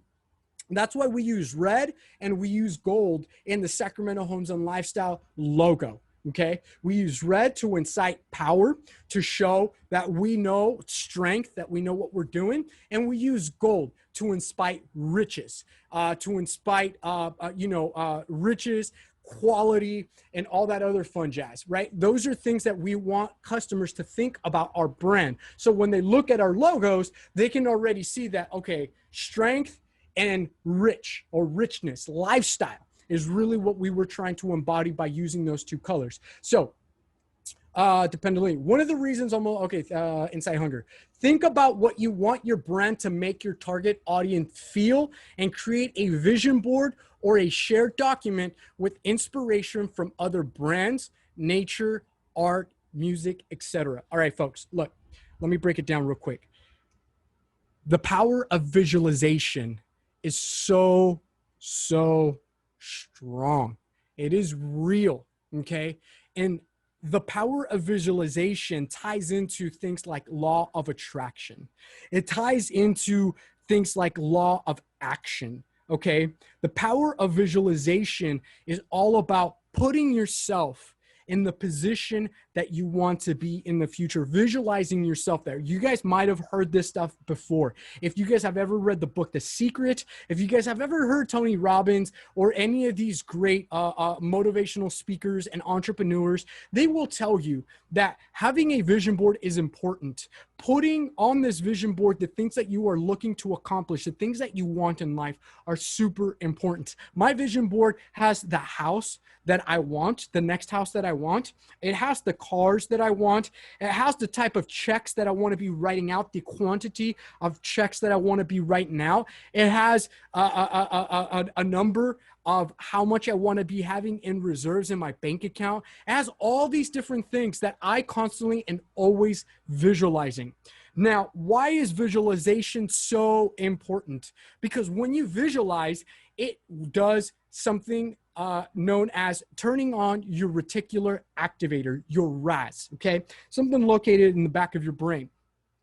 And what that does is, at all times when you're staring at something, your eyes are looking at about 2,000 different things.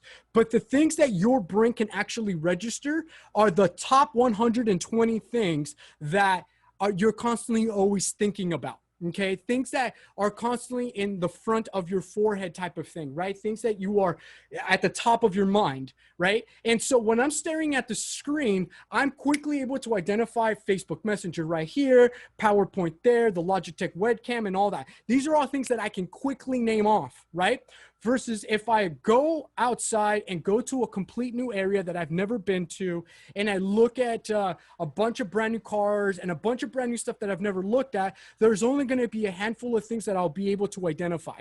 So why is the power of visualization so important? Because in the power of visualization, it helps you to start looking and seeing the opportunities that are in line with the things that you want to achieve in life. Okay, so in creating a visual identity, that's why creating a vision board around the things that you want your brand to embody, the things that you love, that you want your brand to be about, creating a vision board and having all those things, a cutout of this awesome car that you like, a cutout of the type of houses that you love selling and that you love showing people, and all these types of different things, then you're going to start seeing the opportunities of those things out there in the world. But more importantly, you're going to see the common denominators of the things that you are drawn to. Okay, the common denominators are the things that you are drawn to, which will ultimately help you decide the type of font that you want to use. Okay, because every time you're looking at all these different things that you like, these brands, you're going to look at the common denominator of their fonts. Is it bold? Is it skinny? Is it condensed? Is it wide format? All these type of things will start to help you go in the direction of like, well, I don't know what the name of the brand's going to be, but I know that I want it to be in this font. I just love this type of font. And I feel that it also magnifies what our mission statement and our value proposition is. The colors. I love these colors, and I know why, because these are the things that I want my customers, my clients, and my prospects to say about us. And these colors will embody that logo and what we want our customers to think and say about us. Okay, so these are all different things that you have to take into consideration. And it all starts with you being able to identify and learn more about yourself and learn more about what you want your customers, what you want, where you see yourself 5 years from now, and all that other fun jazz. And here's the biggest key thing. You don't have to get it right the first time. That's another big mistake that a lot of real estate professionals do, is that they just get so easily overwhelmed trying to figure these things out. And like I said before, they start backwards. A lot of real estate professionals start backwards when it comes to these things. They essentially, what they do is they go straight for the, hey, I'm a real estate agent now. Well, I'm going to go ahead and get them to, I'm going to go create a logo now for my real estate business. And it's going to be Ulysses Baltazar Real Estate Group. And I'm going to go have them do this and do that and all of that.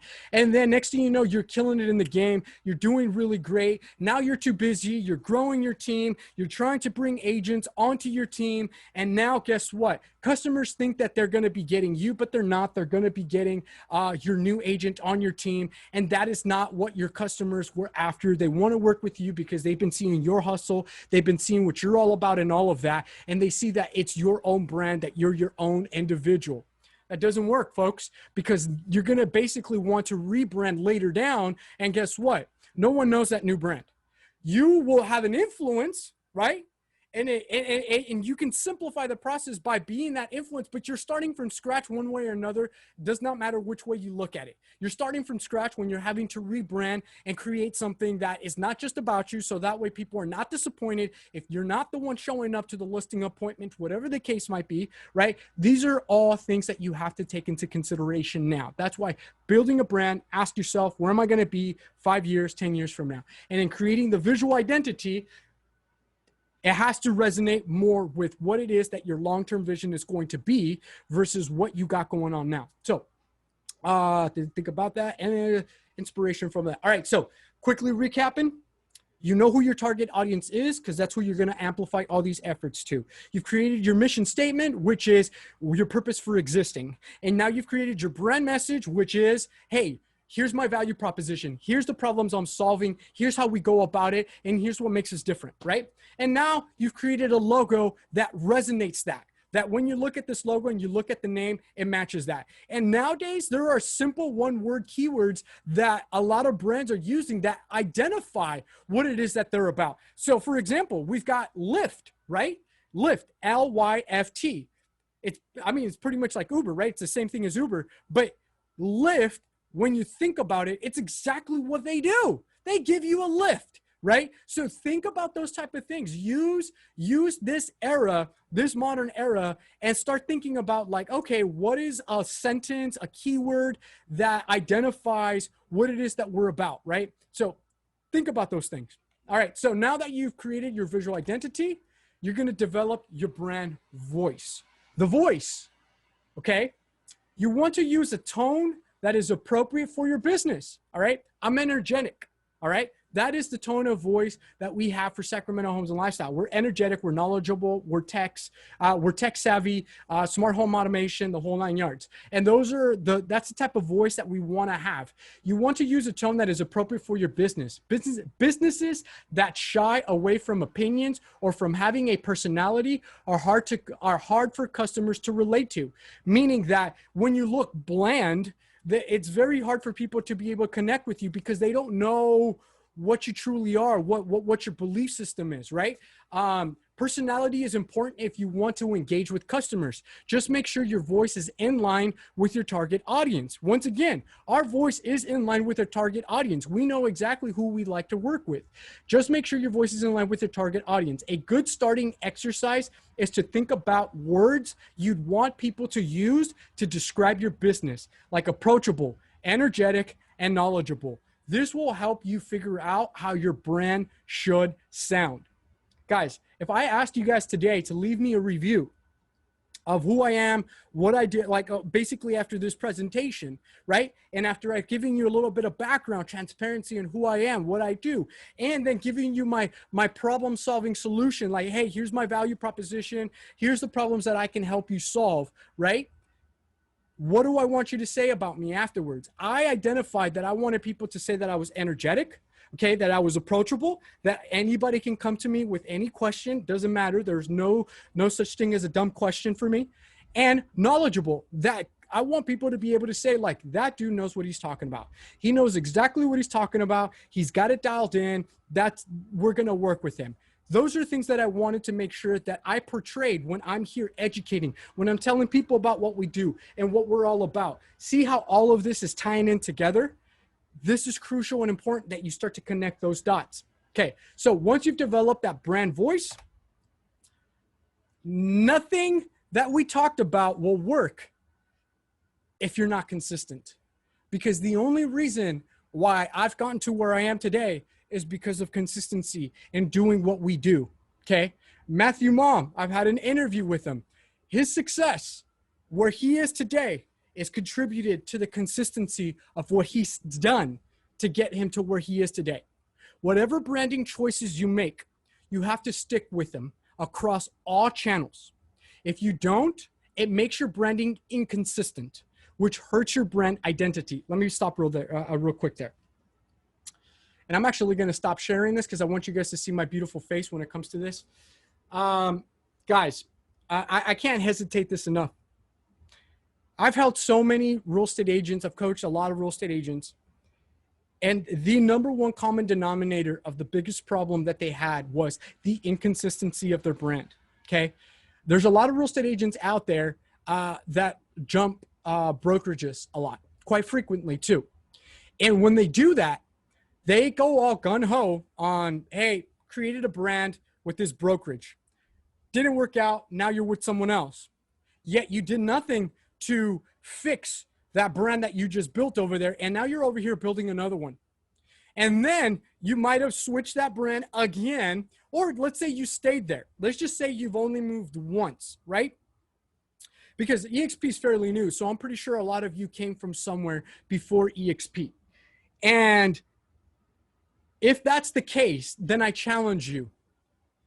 How's your Google business profile looking like? Your business listing on Google. How's your Facebook profile? How's your Twitter account? How's your LinkedIn profile? All right. email address on there, your website address, your bio, your description, your phone number, if in case you've changed your phone number. You have no idea how many times I've come across customers and clients where this is a big problem, that they switched to a different brokerage, and guess what? They didn't change any of their description or any of those things. And now when customers are looking them up, they're finding two versions of them. Guys, this is probably the quickest way for you to lose business, is when you just simply, without anyone even having to talk to you, okay? I want you to put yourself in your consumer's shoes, all right? Put yourself in your consumer's shoes. If someone recommended you to them, and that person's looking you up, and then that person searches you, and what they find is that there are two versions of you. They've deciphered that it's the same person, but there are two of you online. What do you think that tells the customer, right? I could tell you how that makes me feel. When someone recommends me to a business, a contractor, whatever the case might be, and I look them up and I see that their branding is just all over the place, right? That there's two different versions of them, two different email addresses, whatever the case might be. Completely turned off. I don't even want to work with them. They clearly don't know what they're doing, and they're clearly not going to go very far either, because they don't know how to get their branding dialed in. So I'm not going to work with them. Just based off of that, I am not going to work with them, because when I build relationships and when I work with someone, I want to work with someone long-term. Okay. And when I see that type of stuff, I see someone that is not consistent in what they're doing, and ultimately I don't want to work with them. Okay. So that is super huge and important, guys. You have to stop thinking about that you are your persona and that you think you're great. This is the part where successful business entrepreneurs will tell you that at one point in their life, they had to get their ego on check, and they had to completely remove their ego from all of this. That is what this is, folks. It's your ego in the way of you saying or telling yourself that this is good enough. And you thinking that your customers are going to think the exact same way that you are. Get over yourself, get over your high horse, get off your pedestal, get rid of your ego, and start thinking like a true CEO, start thinking like a true entrepreneur, and start thinking like someone that wants to stay in this game long-term, okay? Because if you don't, guys, mediocre energy, mediocre results, flat out, right? Mediocre energy, you get out of what you put into it, all right? Plain and simple. All of this ties into self-development of the actions that you take, okay? The visualization aspect of it, you visualizing your company, your brand 5-10 years from now and what that's going to look like, and letting no one get in between you and that happening, all right? If you don't, it makes your branding inconsistent, which hurts your brand identity. While products and services may change, your users want a consistent experience with your brand across platforms. If that continuity doesn't exist, it can make your brand look unstable or unreliable to consumer. Be sure to project consistency and confidence across all of your digital and real world platforms. Okay, let me share my screen back. I realized I wasn't sharing that. Let's go here. All right, so I'll say this again. Whatever branding choices you make, you have to stick with them across all channels. If you don't, it makes your branding inconsistent, which hurts your brand identity. While products and services you may change, remember, we are going to evolve. Real estate's going to be different 5 years from now. Real estate's going to be different 10 years from now. But you know what's still going to be the same? People still need to buy, still people need to sell, and people still need to invest. How you go about providing those services is what's going to change, all right? Which will evolve your brand over time, which will be part of the journey, which will be part of the story. All right, guys, look at Pepsi, look at Coca-Cola, look at their logos, look at the things that they are part of now that they were part of 20 years ago that they probably don't do now, right? Look at all these things that does change, but their brand message and what they're about is pretty much still in line with everything, their core values, their mission statement, and their value proposition, all right? So you have to take a look at these things, all right? So be consistent. Branding doesn't happen overnight. As much as we'd like to say there's a magic wand that can make all of this come into being, it takes hard work, research, dedication, and most importantly, love. Love, guys. Love. You have to love what you do. I'm going to bring it back again. Mediocre energy, mediocre result. Mediocre love in what you're doing, mediocre results. That's it. You're going to get out of it what you put into it. You are starting a brand, so you should have all of these things already, right? You have to love what you do. You have to visualize where you're going. You have to believe in yourself, more importantly, that you are going to get there no matter what, okay? You have to be dedicated to this. It's not going to be easy. It's not difficult either. It's time consuming and it's tedious, but it doesn't happen overnight. So accept that. If you accept the fact that getting to where I'm going to be is not going to happen in a week, it's not going to happen in a month, but that you now have a checklist of all the things that you have to identify, you're going to start building all of this as you grow. I promise you, if you identify your target audience first, who are we going after?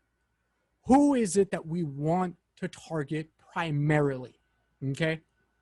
And then you ask yourself, when we have that audience, this is our purpose for existing. This is what we're going to tell them, that why we exist. Okay. Why we're in the real estate game.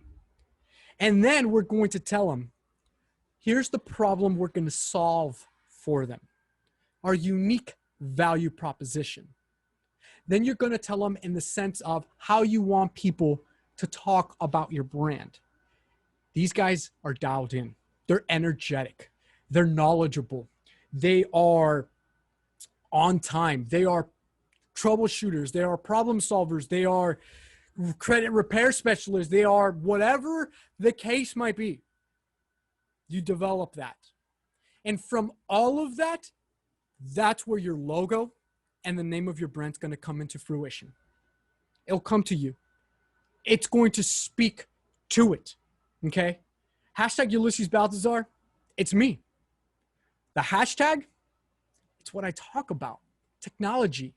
Hashtag social media, advertising, marketing, building a brand. Everything is a hashtag right now. Okay? When you have a wedding, they come up with a hashtag. Okay? When you have a birthday, there's a hashtag, happy birthday, whatever, or so-and-so. When you have a wedding, when my wedding, it was like hashtag the real UK wedding, right? There was obviously the Prince royalty, but my first name's Ulysses. My wife's name is Kelsey with a K. So we called it hashtag the real UK wedding, right? Not the United Kingdom wedding of Prince and whatever kind of thing, but it was a hashtag that we wanted to use for our wedding. Hashtag Ulysses Baltazar helps me filter out all the content throughout any of the social media platforms of the things that I talk about. And it's also a quick way that people can tag me whenever they're doing screenshots of a webinar and they're posting it on social media talking about, hey, you know, watching this great presentation from Ulysses Baltazar. They don't say Ulysses Baltazar, they say hashtag Ulysses Baltazar. Why? Because now I can go to Instagram, Facebook, or LinkedIn, search that hashtag and look at all the content that's used that hashtag. Right? So hashtag Ulysses Baltazar works perfectly for what I do. I'm a real estate technologist. I talk about social media, marketing, advertising, home automation, and all that. What is the common denominator with all those things? It's all technology. Hashtag, it's about technology. The hashtag only works on technology, social media platforms, right? So it works. Sacramento Homes and Lifestyle. It embodies and it talks about exactly what it is that we do. We cater to the Sacramento County and surrounding areas. We are about homes and we are about that lifestyle. All right. And the logo that we're going to be changing and transforming our logo to is going to embody the style and look of the future of real estate, VR, automation, the whole 9 yards. We're working on that right now. But once again, I've already been in the game for 4 years, right? And yet my logo is going to go through an evolution, not a change. It's going to evolve. The name's going to stay the same. The color palette's going to stay the same, but it's going to evolve into what we want our brand voice to be the next 5 years. And then the next 5 years after that, the brand voice might change again. Why? Because the real estate game is going to change as well. Okay, so these are all things that you want to start to take into consideration, start to write down, start to take, write that stuff down and really start to think and connect the dots. All right. But if you're starting with, well, I want my colors to be this because this is my favorite color and all that, it ain't about you. It's not about you. It's about your customers. It's about your clients, your prospects, and them being able to connect with you. Okay. It's not you trying to connect with yourself. So recap, figure out who your audience is, create a mission statement, create your brand's message, create a visual identity, develop your brand's voice, and be consistent. All right. So if you guys want to connect with me, there's only 3 of you on this, but that's okay. If you guys wish to connect with me, have more questions in regards to what we talked about today, you feel free to text the word connect to 916-418-4100. If you guys want to learn more about who I am, what I do, and all the fun jazz that we got going on for the future of real estate, you can go over to legendaryvirtualstudios.com. We specialize in doing 3D and 360 virtual tours. We do floor plans. We do aerial 3D and 360 aerial photography. We could do 3D rendering. So if you've got, if you're into commercial and you've got properties that you're trying to develop and all you got is blueprints, but you want to see this bad boy in real life in a virtual environment, you want to project your future project that you're about to build into the, your living room floor and be able to look at it through your VR or even smartphone using AR technology, using your smartphone or tablet or whatever the case might be. We can make all those type of things happen. We are on the bleeding edge of what the future of real estate marketing for listings, properties, and all that other fun jazz. We are, like you saw, our mission statement, our goal, our mission statement is to create 3D and 360, or to create and deliver quality 3D and 360 virtual content that anyone can experience from anywhere in the world. That is what we are embodying over at Legendary Virtual Studios. So go check that out. If you guys want to know more about that, then just text the word tour to 916-418-4100. Now, I'm going to go ahead and open it now to Q&A. Feel free, ask whatever questions. Today was not the best ideal presentation way. Obviously, we experimented with EXP, trying to do it that for some weird reason. It just kept crashing on my end. We'll get to the root cause of it. It's software. It's all about just evolving and dialing these things, and it's going to only keep getting better and better. But without further ado, I'm going to go ahead and stop sharing my screen, and I am opening up the floor to some questions. So feel free. You guys can unmute yourself and ask away.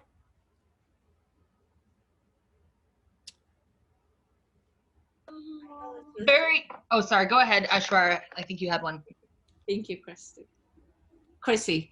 I thought it was a fantastic presentation, and I just loved how you did all the, how you tied it all together.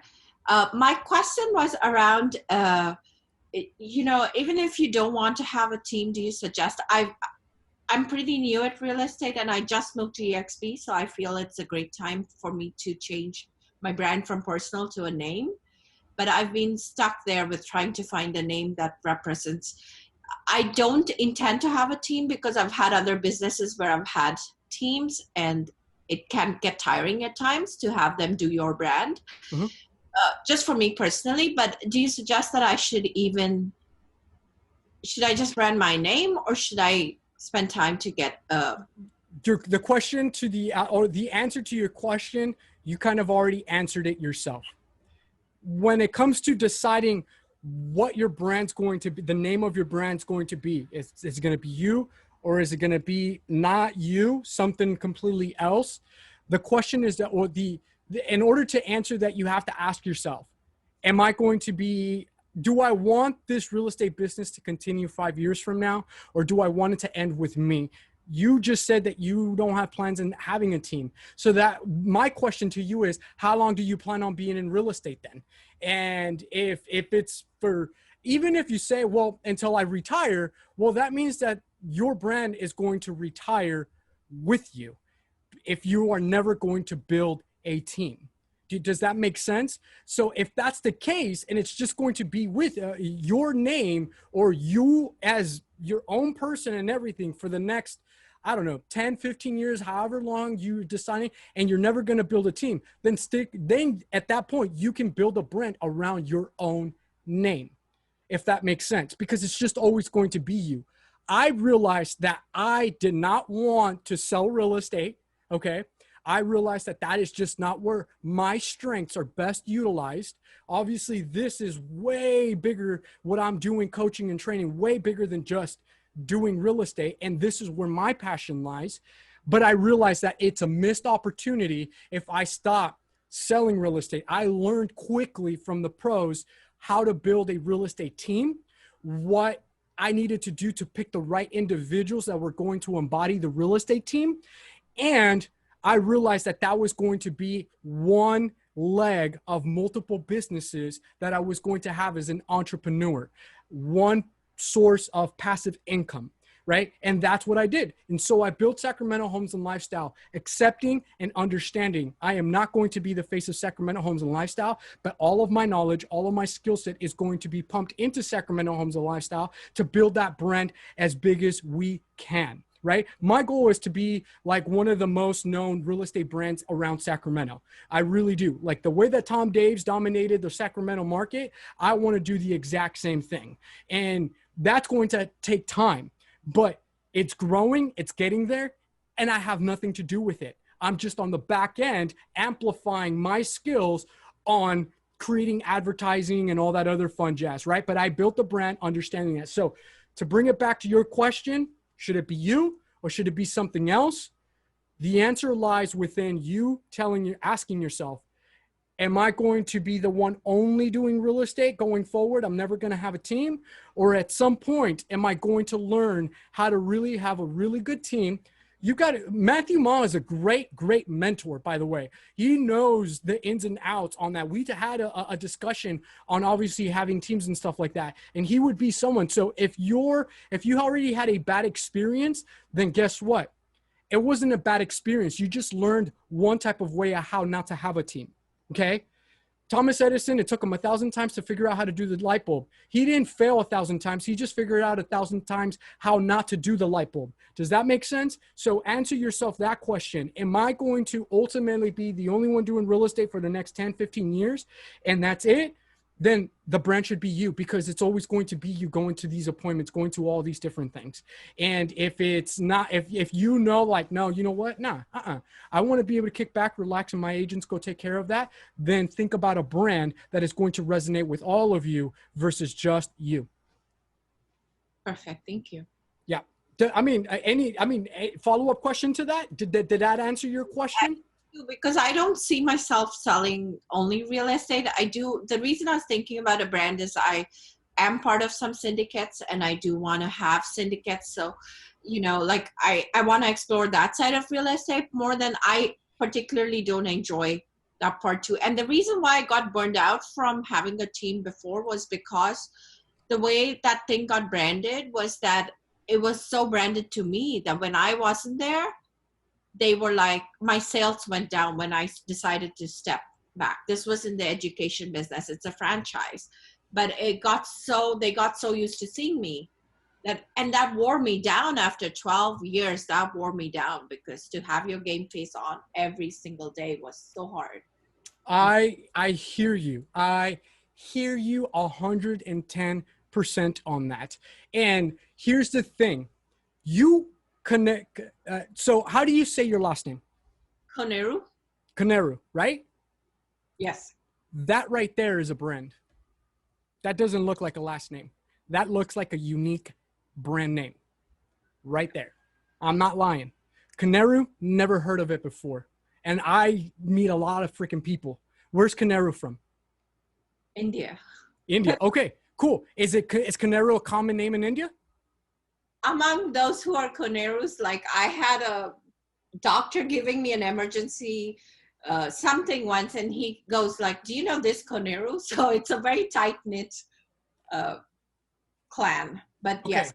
So here's the thing. Where's your business at? Is it in the US or is it in India? Here, Bay Area. Okay, then Kaneru would work in the Bay Area. Kaneru would work in the United States because Kaneru is not an American last name. It's not a Smith.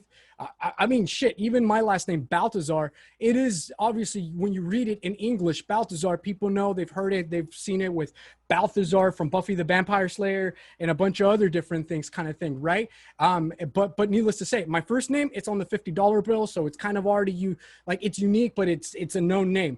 Kaneru, I've never heard of Kaneru. I personally have, and I work with a lot of people from India, by the way. For me, my entire editing department for Legendary Virtual Studios, our second headquarters is in India, and there's a lot of Yusuf and a lot of other different types of weird last names that obviously when I see that, I'm like, okay, that's Indian. But Kaneru just, when I see it, it has something. It has something, and I'm pretty sure Matthew just said, good catch. I think Kaneru could be your brand. I personally think that if you go the real estate brand, Kaneru Real Estate is just, it doesn't sound like someone's last name. It really doesn't. It sounds like Lyft. It sounds like a product. It sounds like a brand of some new tech device or tech company. So I highly think that you could probably double down on just Kaneru Real Estate Team or Kaneru Realty Group or whatever direction you go in. I mean, I don't know if you're liking how I'm saying it, but I think you might have something there. Yes, I like it. Yeah. So I've been stuck there for 2 months after coming to EXP. I haven't done marketing because I'm like, I need a name. I want it to be everything that you said. I want to take the time to do all that. So. I personally think that you already have a good name, Kaneru. And Kaneru, I think, I asked you how to pronounce it, but if I had to take a stab at it myself, I probably already nailed it right. It's not difficult to remember as far as the spelling goes. Koneru, that's very easy to say, to tell people over the phone. So I think you've got something here if you stick with just Kaneru Realty Group or something like that. I think that you've got something going on there. And I would, first and foremost, before you go there, I would research first and make sure that someone isn't using it already. Or there's a real estate team out there that might be using that brand, but I think you got something there. But I think now it's going to have to be like, okay, well, at least we got a name here. What's it going to look like? What's the logo going to look like? What's the colors am I going to use? What's the insignia of the logo? You know what I mean? Am I going to have a flower, this, whatever? All those things are going to be decided based on, once again, your mission statement, what your value proposition is going to be, what problems are you solving, and all of that. And then basically creating a logo of Kaneru showing those type of things, embodying those type of problem solving things that you guys do and all of that. And here's the crazy part. I think even Kaneru could go in many different directions. You say that obviously you've got other businesses too. I don't know if you guys are familiar with Ryan Cernhart. So I don't know if I'm saying it right, but Ryan Cernhart, he's out of New York. He's huge real estate entrepreneur on YouTube, and he's got all kinds of things. And in essence, he just started his own real estate company. And it's his last name, Cernhart. And he's got other companies now on top of his real estate company, Cernhart Media, Cernhart this, Cernhart that, and all of that. And once again, it's not a common last name either. So when I look at that, it's like, oh, cool. That's a unique brand in a way. I would have never thought that it would be a last name, if that makes sense. So yeah, any other questions? No, perfect. Thank you so much. All right. Chrissy?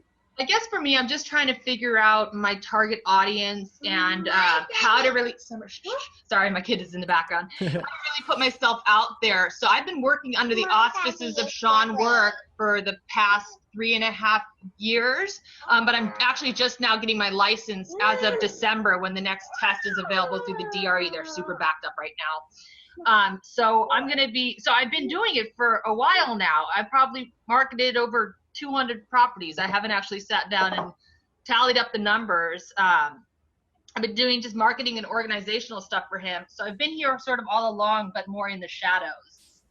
And I don't know if I have a specific question, but just maybe some advice, because I feel it's it's a really unique position that I'm in that I'm a new agent, but I'm super experienced at the same time. So I've been sort of working on my bio and trying to figure out how to make that announcement, because people know. I mean, I've been posting real estate related information this whole time, but I got to make a big announcement to let them know, like, I'm an actual real estate agent now. Like, come to me, guys. Okay, yeah, absolutely. So here's the thing. Are you going to be with Sean Works? Is he going to basically, you're going to be part of his team? Because here's the thing. This whole branding thing only really works when you are doing your own thing. If you are with someone else, you have no choice than to use their brand. Unfortunately, he's not, unfortunately, Sean Works isn't his own brokerage. He's EXP. So he's Sean Works powered by EXP. And his last name kind of works too, Sean Works, right? And it could even be part of his, like, Sean Works for you type of thing, or puts in the work for you. Like, there's all kinds of cheesy things that you can do with that, but unfortunately that's not you. You're not Sean Works. But if you're going to be part of his team, you're going to have to be who you are, part of Sean Works powered by, EXP Realty. It's really when you go on that solo route that you are now your own solo entrepreneur. You're your own solo real estate agent. Even if you're with EXP, like, for example, I'm with Keller Williams. All right. And so it's Sacramento Homes and Lifestyle powered by Keller Williams. That's the way that it's technically legally supposed to be. Right. But it's the Sacramento Homes and Lifestyle brand. Unfortunately, you can't do, let's say, for instance, how do you say last name? Molsner.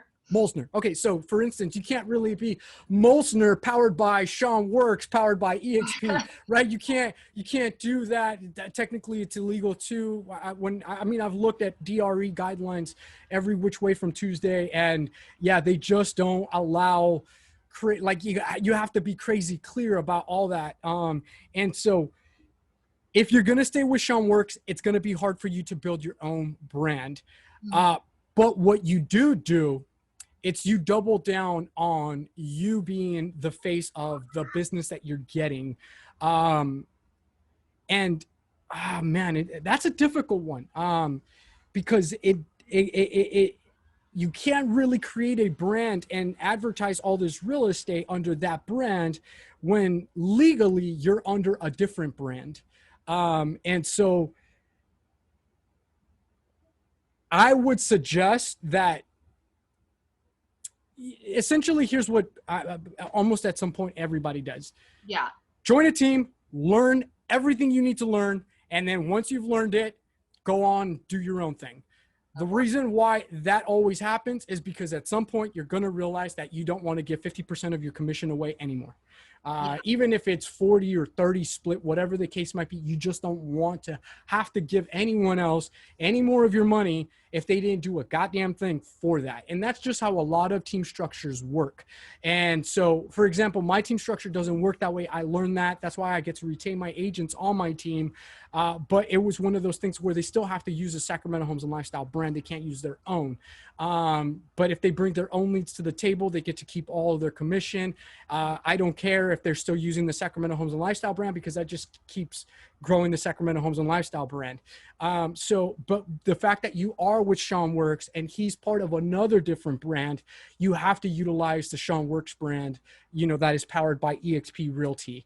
I would learn everything that you need to learn. I mean, I'm not trying to sit here and say, yes, quit Sean, he's horrible. No, I know Sean is great, but I'm not going to bullshit here, and I'm going to be fully honest, and I'm going to tell you, at some point or another, you're not going to want to give any of your commission away anymore, and you're going to feel like, I got this, I could do this on my own, and you're going to go on your own, or you're going to start your own team, or you don't want to be selling real estate anymore, but you're going to want to build a team because it's a passive income opportunity, right? Especially through EXP, recruiting agents, getting them under your downline, and they don't even have to necessarily be on your team. You're revenue sharing from the deals that they're making, right? So there's so many different things that you can do, but ultimately, like I told Ashiwarya, that you have to make that decision of, like, am I going to be the face of the real estate game 5 years from now, 10 years from now? So right now, this might not matter to you right now as far as as far as the, creating a brand, but you might already be thinking about that. And it's just a matter of like, hey, maybe when I do get my license, I'm going to go on my own and I'm going to do my own real estate thing versus going through Sean, right? And I'll still be Sean's marketing administrator, do all of that. But when it comes to my own real estate hustle, I will just partner with Sean and we'll piggyback off each other. But I'm going to have my own brand, doing my own thing, my own lead generating and all of that. I am not going to be dependent on Sean for that. But here's another food for thought. You could build your own brand and not be under Sean Works, right? Do your own thing, but you guys are still partners in the sense that you're still helping them do whatever you're doing. And when you're marketing and advertising whatever properties that he's doing it, you could just be piggybacking and double down on, you are creating marketing material for Sean Works to blast through his own channels. And now you've also created that listing, flyer, post, whatever under your brand. And now you're doubling down and advertising it through your channel. Now that's what's known as affinity branding. That's co-branding. That's where you are using the power of your dream team or your partnerships with others to double down on reaching two separate audiences, right? Yeah, we do a lot of co-branding with our lenders, actually. Exactly. So I have a whole different class when it comes to social media marketing strategies and all of that. And one of the key things that I talk about is co-branding. The technical term is called affinity marketing, not infinity, but it's with an A at the beginning, affinity marketing. And in essence, it's the premise of co-branding. It's building a dream team of people that are in the same highway lane as you, going the same direction, but you are actually, everyone's going the same direction, but everyone's in their own highway lane. So you are on the realtor highway lane, obviously the next lane after you, or that's next to you, that is going the same direction as you is the the lender lane. The next one after that is the home inspector lane, and so on and so on. So you've got your dream team of individuals that you partner with. You guys collaborate. So when you're making flyers or posts, you're putting all of everybody's logos under there. So you've got your logo, you've got the home inspector logo, you've got all that. So people see that, wow, I know those brands. I don't know this brand, but the fact that those brands are working with that brand, I trust them all now. This is all consumer psychology when it comes to that. And the biggest cool thing about this is that, instead of having to be under Sean Works' brand, like I said, you guys can still work together, but instead of it being like a 50-50 split, whatever the case might be, if you really don't want that, and you know that you're strong enough to stand on your own and on your own brand, but collaborate with one another, then all you're doing is just referral fees to one another, right? Like, if all of a sudden you've got a listing that you're going to list, but he brings you get where I'm going with this, right?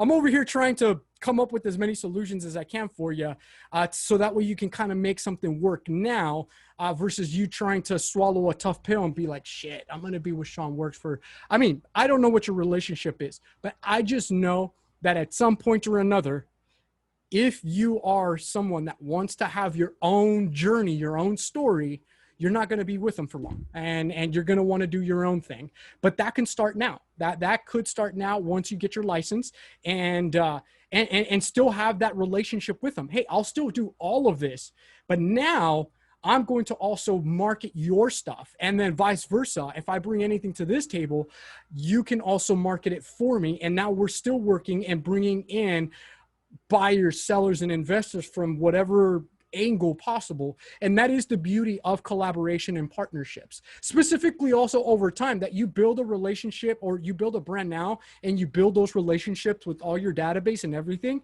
5 years from now, you can care less about doing any real estate, but the brand is still there and business is still being referred to that brand because people love it. And all you're doing at that point, like for example, none of my real estate agents on my team are like the whole 50-50 split and all of that. Nope. They are with me using my brand, but they are also signed up as like full solo agents, meaning that anything that comes my direction, I simply just send it to them. They're still representing the Sacramento Homes and Lifestyle brand, but I only charge them a 30% referral fee. That is it. Wow. If I bring the lead to the table. And I'm not doing a damn thing.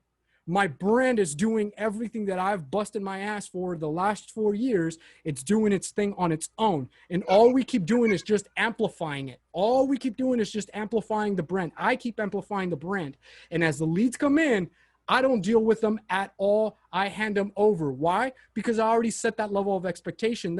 My face is not part of Sacramento Homes and Lifestyle anymore. There are still content out there that I'm part of it, but I just look like a subject of Sacramento Homes and Lifestyle versus like, oh, he's first and then the brand. No, my personal brand is this, what you see, hashtag Ulysses Baltazar. So that's something that you can consider. There's all kinds of different options. I personally would suggest that you mastermind with other people that have started their own teams, their own brands, and all of that fun jazz, and you can figure out whatever formula that you want. If ultimately Sean Work says, hey, you can't do that, then go find a different agent that is willing to do that. Because once again, real estate agents are dime a dozen. They're everywhere. Everyone. I mean, yes, only a certain percentage are really killing it. Well, then go build a relationship with that top 20% of real estate agents that are doing 80% of the business. Yeah, it's true. And you make a good point about how, like, I mean, we've gone through so many new agents. As soon as they figure out like what the hell is going on and they learn the processes and they learn how to write a contract, it is just impossible to retain them. So correct. And the way that I've done it is like, okay, you know what? When you first come in, it's not going to be a 50-50. You're not going to be on half cap or half cap or whatever. Like with KW, it's like we have our cap, but if it's someone under you and your team, their cap is in half because it takes them longer to get that cap and all of that. And when I started to see that, it's like, okay, I see why they leave. It's a no-brainer. I did the exact same thing. I joined a team. I learned everything that I needed to learn. And then I quickly realized, okay, I don't want to be the face of this. I'm going to build a brand and I'm going to create a passive income money-making machine. And all I'm going to do is refer all of my leads to all of these real estate agents that don't know how to build a brand, but I do. They will never do the things that I'm doing to build this brand, but they want to be solo entrepreneurs. They want whatever leads they bring to themselves, boom. Whatever I feed them, I make a cut from it. It's a win-win situation for everybody. And so and they've stayed. So like Matthew Nishak, he's been on my team for the past 2 years. And before that, he was jumping from team to team, trying to always get the best deal. I brought him on board to my team. He's tech savvy. He knows how to do a lot of the things that I know how to do, but his focus is doing real estate. He likes selling. He likes it. I don't. He does. So now all my leads, they go to him and they go to Rose and they go to Dave and so on and so on. And they are all happy. If it's a lead that they created, 100% of that commission is theirs, or they get to pay their split, but I don't have anything to deal with that. And that's also the agreement that I have with the office. Hey, they're under my team, but they are solo agents. They have their full cap, whatever the case might be. And that's it. So that way, whatever leads come their way, nothing gets given to me. Whatever leads come to me and I give it to them, 30% comes my way. 30% of something is better than nothing. And that's it. Sounds like a smart way to do it. Yeah. You got me thinking in the long term here. I guess I need to start thinking more long term. Yeah, well, it's all about the vision. You got to think about the vision. A lot of people don't think about like next week at all. They go day by day. And I'm not saying that that's you. I'm just saying that the common denominator with a lot of people that I've worked with, and when I'm reverse engineering their thought process of what they're doing now and why is it that they're doing what they're doing now, a lot of it is they just don't know. They can't see themselves and all of that. And it's just visualization, vision board, writing down your goals, what you're trying to achieve is so important if you're trying to stay in the game long term. It's so important. I mean, Matthew could probably piggyback on that and say the exact same thing. Like, yup, you have to have that vision written down. Even if you only accomplish 80% of that vision, that's 80% that you achieve because you wrote your goals down versus never writing anything down. And every week you're just going week by week, flying by the seam of your pants. You get what I'm saying? So yeah. Oh, good advice. Thank you. Yep. Any other questions? I'm an open book. You guys can ask me any questions about anything else. It doesn't have to be just branding. Hi, Ulysses. Yep. I have a question. So like when you said you refer out and get 30%, why even have a brand? Why not? I mean, in the sense like you could just pick some other agent and say, I'm always going to refer out to you. Because people don't know how to build a brand like I do. And so if I can get business to come my way and I'm just referring it out or giving it to my guys, I'm going to do that. Because to answer your question is, I know I can make money this way. And if I solely rely on someone else doing this for me, meaning I don't have my own brand, then how in the hell am I going to get leads, right? So I created basically another business model, or basically another business that I got into with the idea of I'm going to be a real estate professional. I did it. Don't get me wrong. I like it, but I did not like it as much as I like doing what I'm doing now.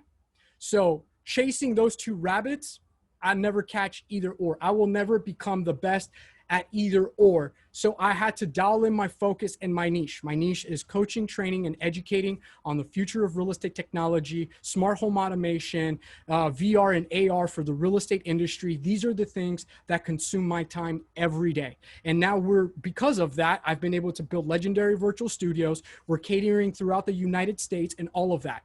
If half that time was also spent on Sacramento Homes and Lifestyle and doing real estate and all of that, then I would never have been able to get legendary to where I am today. But what I did figure out that as long as I build the fundamentals of building a brand that people can connect with and relate to, I put in the effort the first year and a half, 2 years of going out there, getting the brand established or noticed. And then after that, just simply amplifying it with marketing and advertising, which is exactly what I'm really good at, then I know that I can lead generate to myself. Essentially what I'm doing, I can help others do with their brand too. Like I can coach and train people to do exactly what I'm doing with Sacramento Homes and Lifestyle and all of that. And there are tons of people that do it too. In EXP, I think that there's a guy called Mike Nichols. He was the one that was just like, when he was with KW over at KW Fair Oaks, he was there with us. And then he went to EXP. He was a lead generating like king. All he ever did was just Facebook ads all day long. And he didn't do anything. He was never the face of anything except his own like brand that he created. And all he ever did was just lead generate and sell those leads to other agents. And that wasn't what I was after, but I learned from him that like, okay, cool. I could just be a lead generating machine and all of that. But the problem of why I want to have a team is, and you'll probably agree with me, is that if I give those leads to an agent that is not part of the Sacramento Homes and Lifestyle brand, then I have no control over that lead anymore. And although the customer came to Sacramento Homes and Lifestyle, if that agent that I gave the lead to drops the ball or is not in line with the Sacramento Homes and Lifestyle brand, our core values, our mission statement, and all of that, then the expectation of what that lead was looking for, because they did come to Sacramento Homes and Lifestyle, and that one agent that I send it to that is not part of my team, if I was to do that, then I lose complete control over that. And here's the other thing too. How many real estate agents out there say, yeah, send me leads, I'll work them. And guess what? They don't.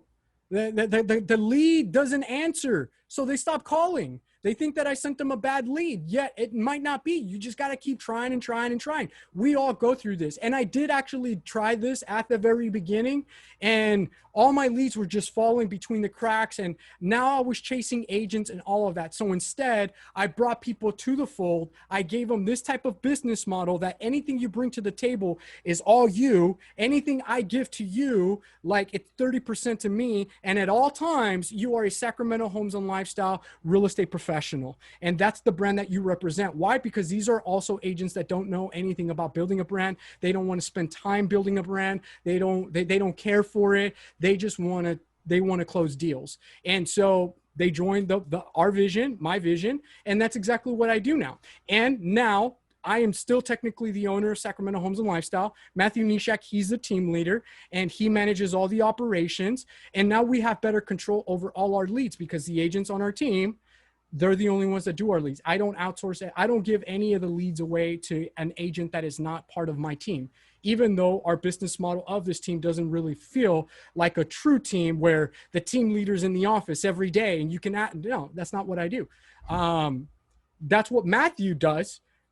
But in reality, the agents that we're working with, they're pretty savvy. Once again, there's a certain requirement for people to join my particular team. They have to be tech savvy. They have to have an understanding of smart home automation, because that's who we're going to cater to. This whole entire next decade is going to be about nothing but smart home automation for the real estate industry, with new builds and the new builds that have been selling the past 5 years that at some point are going to hit the market again, that are already retrofitted in that. And if you're not an agent that is savvy with smart home automation, then how are you going to write down your AVID? How are you going to answer the questions when the buyers are asking about the listing that you listed and it's got all this technology in it and you can't answer it, right? Like, these are things that I'm already mindful about what our real estate agents need to be educated on in the future. And first and foremost, I have to test that out with my team before I go telling the rest of the world that, yo, you guys are dropping the ball because of this. No, like, I'm testing it with my team, and it is true. It is what actually technically everything I just said is true. There's a lot of real estate agents that are already going to start dropping the ball because they are just not tech savvy whatsoever in the aspect of smart home automation. Because houses are getting smarter. And so we need to know this stuff. Does that answer your question though? I know that I kind of ranted off into a different direction, but you're getting more control over the brand and, correct. Your lead. But I guess, like, a lot of times I was at KW2 and when in the Danville office, and a lot of times when people who had teams came up and they talked about the breakdown, I felt like a lot of the money was going to admin and marketing and lead. But like, I guess there's, you don't have to go into it now, but I was just like, well, yeah, you're right. Admin, marketing, and all of that. Yes, that's normally what a regular team would spend on. The difference why I do only 30% instead of 50 is because all I need is 30%. And because all that marketing and admin and everything, we already do all of that stuff in-house. We don't outsource any of it. It's all already done in-house. So, and all of that is all part of Legendary Virtual Studios that does all of this. So I already own that. I'm already paying these guys for the stuff that they're doing. Them adding me sending them our own listings to market and do all of that fun stuff, because we do our own. Obviously, having Legendary Virtual Studios, we can do our own virtual tours. We can do our own aerial 360 photography. We can do our own property websites. So we have a huge advantage with Sacramento Homes and Lifestyle, not something that any other team would do. But as far as the business model practice of it, of like 30% coming to you and all of that, you got to think about, like, if you are going to be involved in doing real estate every day yourself too, and you're not going to be focused on another channel, another source of income or anything like that, and you know that you're going to be going heavy on it, then it could be not 30%, it could be 40%, it could be 35%. You might need that additional money for scaling the brand with more marketing and all of that. But the biggest key thing from that is still being able to have that option for your agents that, hey, what if they bring their own hustle and their own clients, and do you still need to make a cut off of that? And the question would, I guess, lie is like, are you really spending a lot of money in advertising and marketing that agent that brought their own leads, listing, and all that other fun jazz? And if you are spending a hefty amount of money, then that might be why you're having to have a bigger split. But if you're not, then it really becomes down to a numbers game. And that's what I did. That's what I did, to be completely honest. I looked at it, and it is a numbers game. I looked at it. The real estate agents want to make more money after they learn how they can do this all on their own. And I didn't want to lose good talent. So I had to rework the numbers. And that's where I personally realized that Legendary Virtual Studios was going to connect and go hand in hand with Sacramento Homes and Lifestyle. It was basically going to be the back-end marketing agency in a way of Sacramento Homes and Lifestyle. So we have an advantage that other teams don't, but the psychology of doing what I did can still be applied to any team, to where instead of them coming in and it's 50% commission for them at all times and all that other fun jazz. Now, I would bring them in as a solo agent. So that way, if they do bring their own leads, have them still represent Canaru Real Estate, right? That's who they're still part of, but that any business that they bring themselves, they keep to themselves, but they're still marketing the Canaru. If it's a listing, it's still the Canaru Real Estate, for sale sign and all of that that's chilling up there. And guess what? Any leads that come to that phone number are coming to you, not the list, not your real estate agent. Does that make sense? I guess I maybe didn't say that enough, but that is the advantage of my guys, is that if they bring their own leads, great. But they don't get to do that as much because they don't have a brand. While I'm constantly always advertising Sacramento Homes and Lifestyle, and we're getting a lot more business that way. And then my for sale signs and our open house signs that they use is still all Sacramento Homes and Lifestyle. So Sacramento Homes and Lifestyle is still getting all that referral business or that sign calls or those open houses that people are looking at and they're like, hey, I saw you had an open house over there. You know what I mean? Like they're calling the Sacramento Homes and Lifestyle phone number.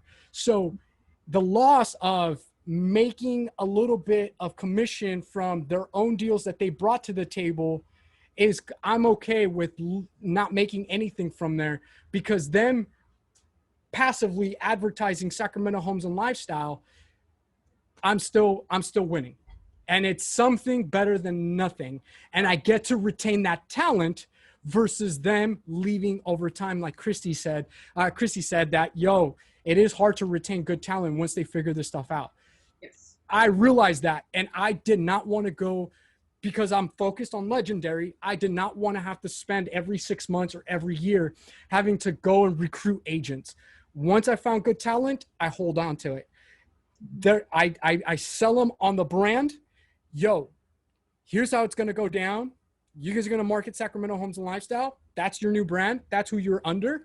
But you're your own solo entrepreneur as far as the system goes, because that way any leads that you bring to yourself under your name, you do yourself. But remember that you're still part of the Sacramento Homes and Lifestyle team. So it's just the business model is just different than your average team structure.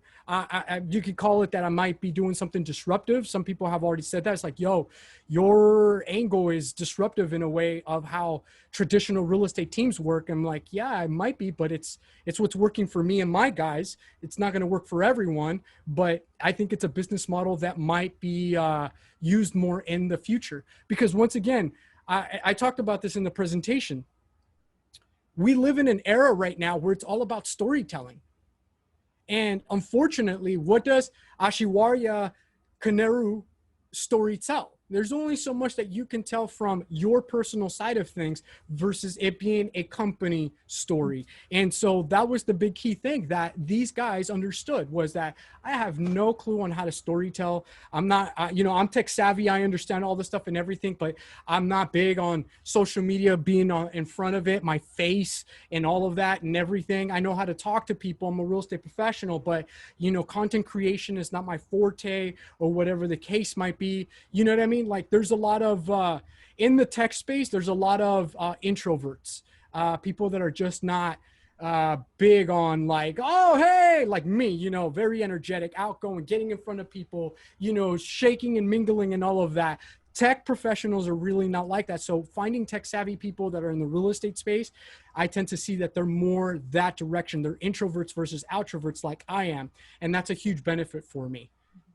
No, I love the model, and I think I'm sold on getting a brand, because then I have the flexibility to do this model. Exactly. I find a lot of pressure if you take a 50% cut, because I wouldn't work for somebody for a 50% cut. And that's the traditional business model. Yeah, that's a lot of pressure to keep the talent at that cut. Exactly. And that is literally like I have not seen any other business model that's like that. The one that I see more, well, not more, but like the one that I see is starting to happen more is like the 60-40 split. And it's just like, that's still like 10% of that, close to 50. Right. And so for me, but believe it or not, like for me, 30% is enough. Because I literally am really doing not much. And that 30% that I get, I literally just keep reinvesting it straight into marketing. Like that's all I do is I just keep putting it back into marketing because I created obviously this other source of income. I believe that a long-term successful real estate professional is not going to just do real estate. They will do other things. They will have another source of income somewhere else. Like it's going to happen. You might focus right now on just real estate and doing real estate sales. I guarantee you some other opportunity, the more you keep fine tuning this, is going to present itself and you're going to be like, I can do this and I can do this as well. And it ties in with one another, whether it's home staging, whether it's other different type of stuff, photography, whether if it's, yeah, there's all kinds of different things, whether it's coaching. That's one of the common denominators with real estate professionals that stay in long-term, that have a brand, like Tom Daves, like Don Yoakum, like all these guys. What do they do now? All they are coaches now. Ask them if that's what they thought they were going to be doing, you know, this time in their life when they envisioned this. No, not until they got their shit together and they dialed in their business model and they got to the level that they are now is where they realized now the team can self-sustain and do their own thing. And now I can go focus on a new source of income of coaching and training professionals and charging them X amount or do a coaching package for 6 months or whatever the case might be. My mentor, that's what he does. He's a real estate investor. He was with Rachel Adams, Matt Aitchison and Rachel Adams. They were the A&A team.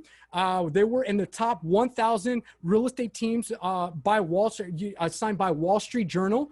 And he's he's done so many house flips. That was his biggest key thing. He was a house flipper, while Rachel Adams, she's now a KW Maps coach.